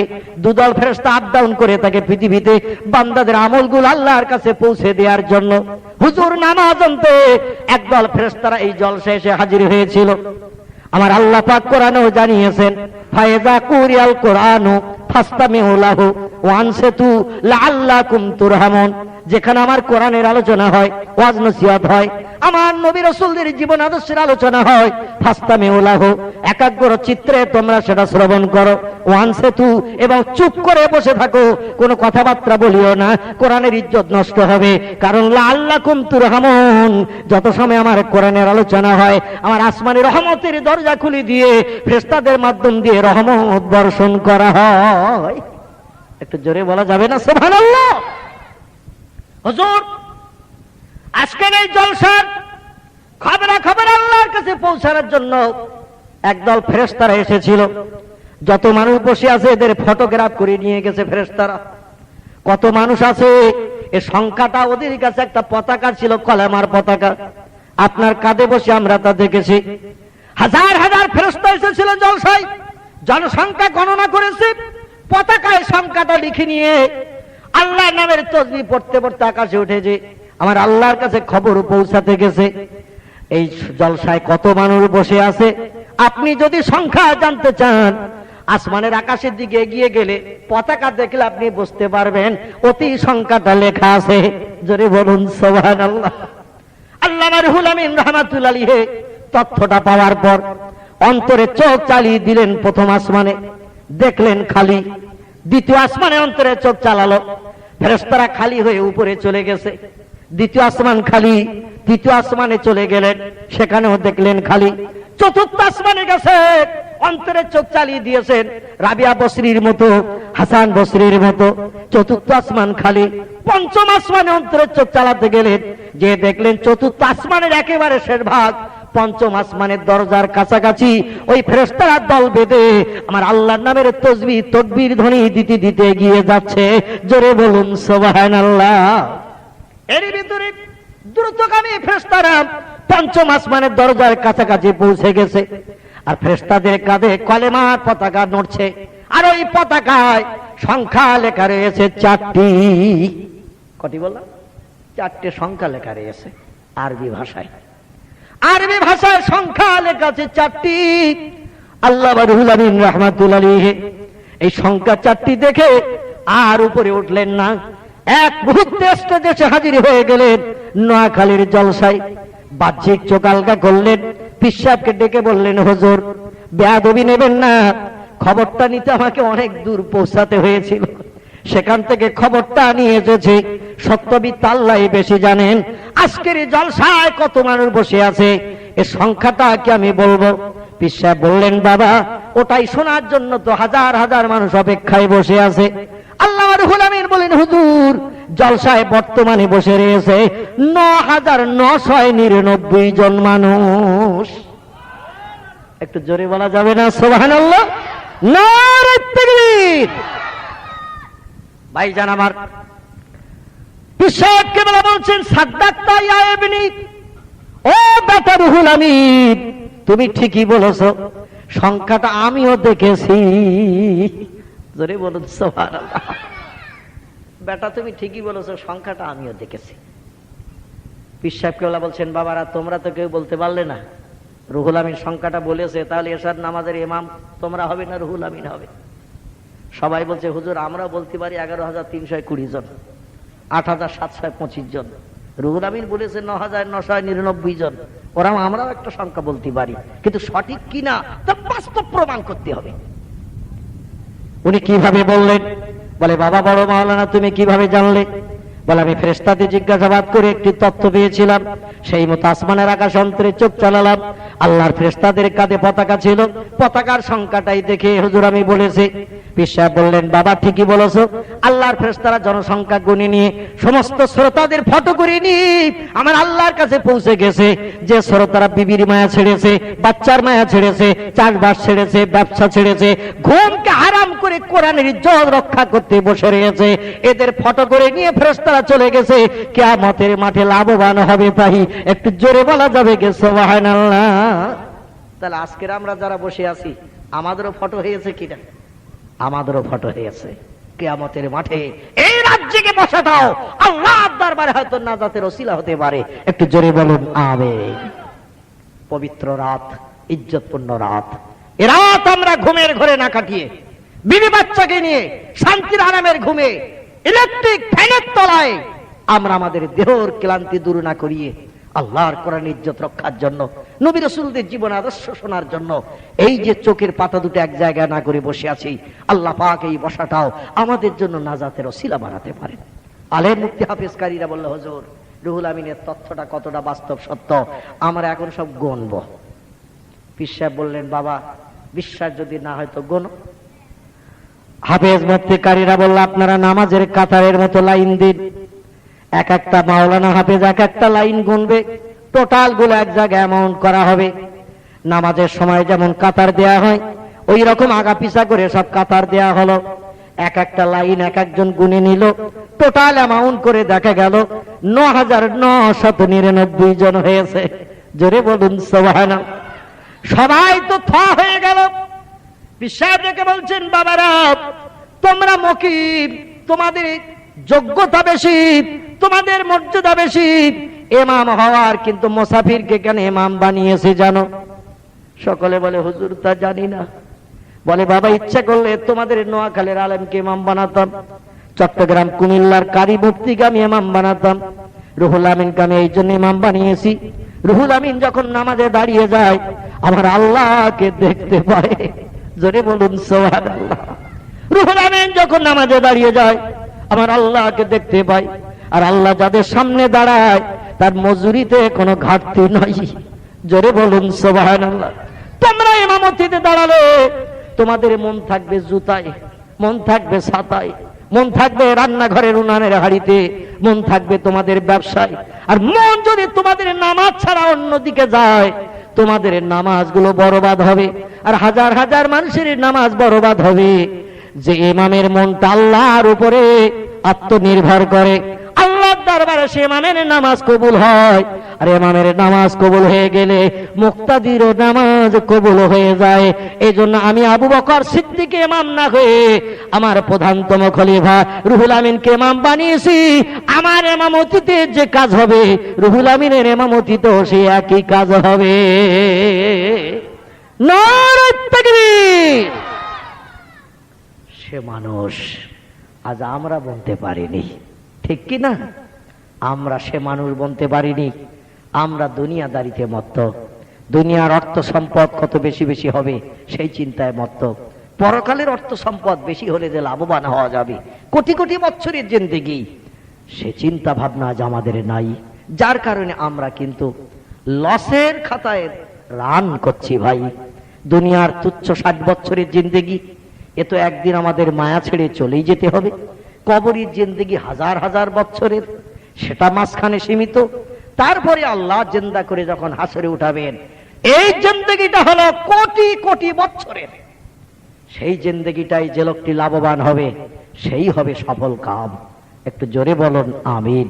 তা আমি নিবেদন করব, যারা রমজানের রোজা এবছর পূর্ণ রেখেছেন, আগামীকাল ঈদুল ফিতরের ঈদের দিন 1 মাসের পরিশ্রমের প্রতিদান মোল্লা আল্লাহ ঈদের নামাজ পড়ার পর হাতে হাতে দেবেন ওয়াদা করেছেন। 1 মাস মজুরি খেটেছো, আমার হুকুম তামিল করে রমজানের রোজা রেখেছো, তাই আমি জনের দাম দেব, মজুরি দেব তোমাদের। তাই দিনটা ঘোষণা করেছি ঈদের দিন। ঈদ শব্দটি হলো আরবি শব্দ, এর আবিধানিক বাংলা অর্থ হলো খুশির দিন। আল্লাহ কোনো মজুরিকে খালি হাতে ফিরেবে না।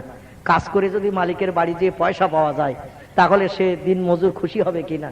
আর পয়সা যদি মালিক না দেয়, মনে কষ্ট নিয়ে ফিরে আসবে। আল্লাহ তাই আমাদের মজুরি দেবেন বলে 2টি দিন ঈদের দিন ঘোষণা করেছেন। একটা হলো ঈদুল ফিতরের ঈদের দিন, আগামীকাল ইনশাল্লাহ সেদিন আমাদের জন্য আসছে। আর একটা হলো ঈদুল আজহার ঈদের দিন, যেটাকে আমরা কোরবানির ঈদের দিন বলে থাকি। মুসলমান ভাইরা আমার, এই 2টি দিন উম্মতে মুহাম্মাদীদের দোয়া কবুলের দিন। বান্দার নামাজ অন্তে যা চাইবে তাই পাবে। তাই বলে অনেকে হয়তো মনে মনে ধারণা করবেন, ছেলেরা তো ঈদের ময়দানে নামাজ পড়তে যায়, মেয়েরা তো যায় না। যায় নাকি? মেয়েরা যায় না, তাহলে ওদের কি দোয়া দাবি কবুল হবে না? ওরা সারা জীবন রান্নাঘরে শুধু খানা পাকাবে নাকি? নবীজি বলেছেন, মেয়েরা ঈদের দিন তোমরা যদি খুশি হতে চাও, তোমাদের কামনা বাসনা যদি পূর্ণ করতে চাও, আশা যদি পরিপূর্ণ করতে চাও, তোমার স্বামী যখন গোসল করে ঘরে ফিরবে, তুমি তোমার হাতে স্বামীর জামাটা পরিধান করিয়ে দেবে, স্বামীর পায়জামা লুঙ্গিটা তুমি পরিধান করিয়ে দিয়ে দেবে। হুন্না লিবাসুল লাকুম ওয়া আনতুম লিবাসুল লাহুন্না। ও নারী, তোমার পোশাক হলো তোমার স্বামী, ও পুরুষ তোমার পোশাক হলো তোমার বিবি। একে অপরের কাছে কোনো লজ্জার বালাই নাই। তুমি তোমার স্বামীর জামাটা পরিধান করিয়ে দাও, লুঙ্গি পায়জামাটা পরিধান করিয়ে দাও, আতরের তোলাটা কানে গুজে দিয়ে দাও, মাথার চুলটা পরিপাট করিয়ে দিই, স্বামীর পায়ে কদম বুসি করে বলো, স্বামী চলে যাচ্ছি ঈদের ময়দানে নামাজ পড়তে, আর আমি তো রান্নাঘরে রান্না পাকাবো। জীবনে সংসার করতে যে যদি কোনো ভুল ত্রুটি করে থাকে, আজকের আপনি আমাকে ক্ষমা করে দিয়ে যান। স্বামী সেদিন খুশি মনে স্ত্রীকে যদি ক্ষমা করে দিয়ে দেয়, স্বামীর দোয়া কবুলের আগে আল্লাহ স্ত্রীর দোয়াটা কবুল করে নেয়। একটু জোরে বলা যাবে কি সুবহানাল্লাহ? স্বামী এখনো নামাজ আদায় করিনি, আল্লাহর কাছে হাত পাতিনি, স্বামীর দোয়া কবুল হওয়ার আগে আল্লাহ পাক স্ত্রীর মনোবাঞ্ছা মনোআশা পরিপূর্ণ করেন। স্ত্রীর 1 মাসে রমজানের রোজাকে আল্লাহর দরবারে গ্রহণ করে নেন। কিন্তু আমাদের মেয়েদের তকদির মন্দ, ভাগ্য খারাপ। দক্ষিণ সন্তোষপুর মোল্লাপাড়ার মায়েরা ভালো, এরা ঈদের দিন রান্নাঘরে না যে অন্তত খোকার বাপ কখন বাড়ি আসে সেই চিন্তায় ব্যস্ত থাকে, লুঙ্গি পায়জামা পরিধান করিয়ে দেবে, কিংবা জামাটা গায়ে দিয়ে ঈদগাহ ঈদের ময়দানে মসজিদে পাঠিয়ে দেবে। আর সারা বছর সংসার করতে যে কথা কাটাকাটি, এর বাচ্চা তার বাচ্চা, অমুকে ছেলে তমুকে ছেলে, ঝামেলা ঝঞ্ঝাট, মাঝে মধ্যে কথা কাটাকাটি হয়, স্বামীর মনে কষ্ট ব্যথা দুঃখাঘাত লেগে থাকতে পারে।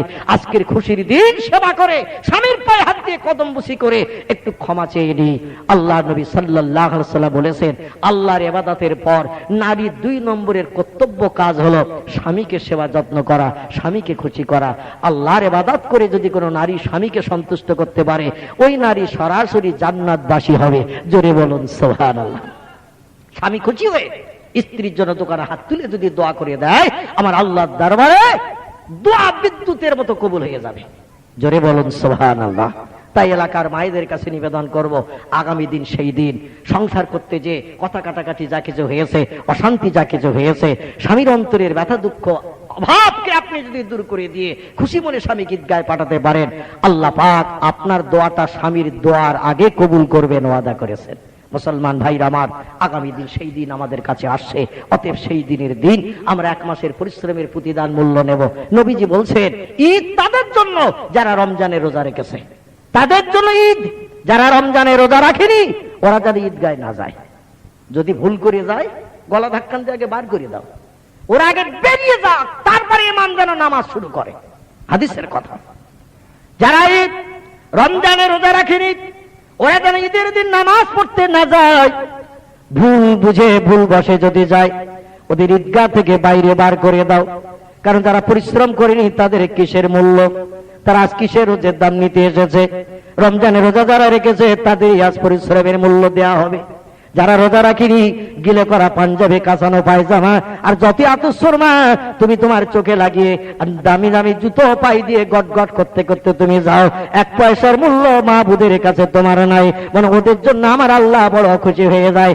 ইমাম সাহেবকে উপদেশ দেওয়া হয়েছে, ওদের চিহ্নিত করে করে ঈদগাহ থেকে গলা ধাক্কান দিয়ে আজ আনন্দের দিন বার করে দাও, বেরিয়ে যাও, তারপর নামাজ শুরু হবে। আজকের কোন ইমাম সাহেব যদি বেরোজাদারের এরকম ধাক্কা মারে, ভাই চাকরি বটতলায় যাবে কিনা?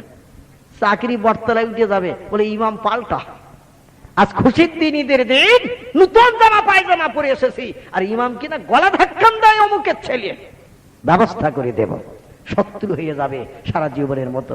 রোজাদারের জায়গা হয় না ঈদগায়, রোজাদারের জায়গা হয় না। বুড়ো চাচা 1 মাস রোজা রেখেছে, ইমামের পিছনে 1 মাস তারাবি পড়েছে, আর ঈদের দিন গোসল করে জামা কাপড় পরে খুটখাট করতে করতে যখন নামাজ পড়তে গেছে, যেয়ে দেখে সামনের কাতার পরের কাতার সব ফিল আপ, প্যান্টওয়ালা শার্টওয়ালারা সব ফিল আপ করে ফেলেছে। বুড়ো চাচার জায়গা সেই পিছনের দিকে হয়ে গেছে। চাচা ডেকে বলছে, ওরে সামনের কাতারে 1 মাস রোজা রেখে তারাবি পড়েছি, তোদের তো খোঁজ পাইনি, আজকে সব নতুন মুসল্লি দেখছি, তো অন্তত প্রথম কাতারে একটু জায়গা দে। বলে চাচা ওই শেষের দিকে যাও, 1 মাস ইমামের পিছনে মসজিদে তারাবি পড়েছে, কোনোদিন জায়গা চাইনি, আর আজকের তুমি জায়গা চাচ্ছ। আজকের আমরা সামনে, তোমরা পেছনে। এরা আসলে সামনে দাঁড়িয়েছে কেন জানেন?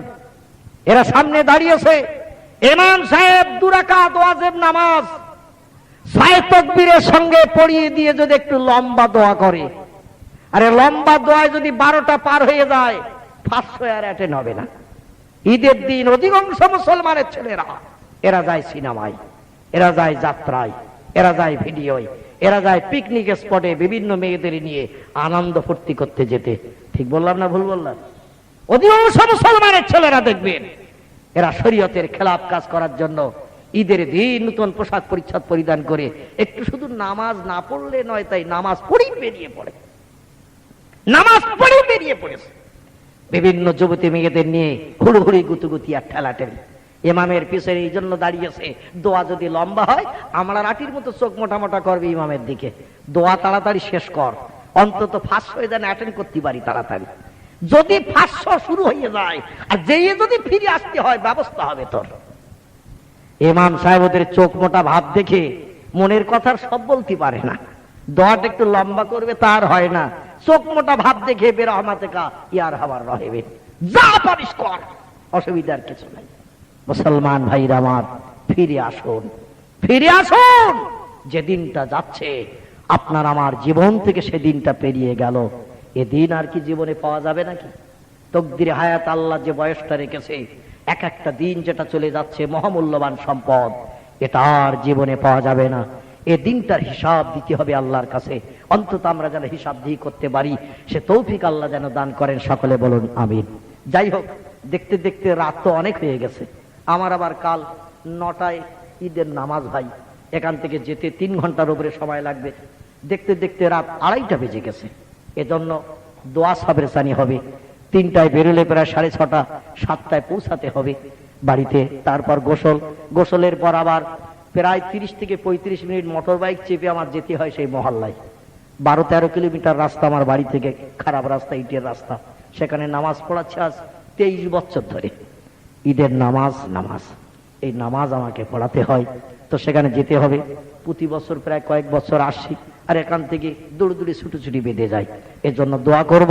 দোয়ার আগে কর্তৃপক্ষ, যুবক ছেলেরা এই চাঁদ রাত উপলক্ষ করে, এই যে মহান ইজ্জতপূর্ণ রাতকে উপলক্ষ করে প্রতি বছরে যে জলসার ইন্তজাম করেন, বিশাল একটা বাজেট খরচ আছে আপনারা জানেন।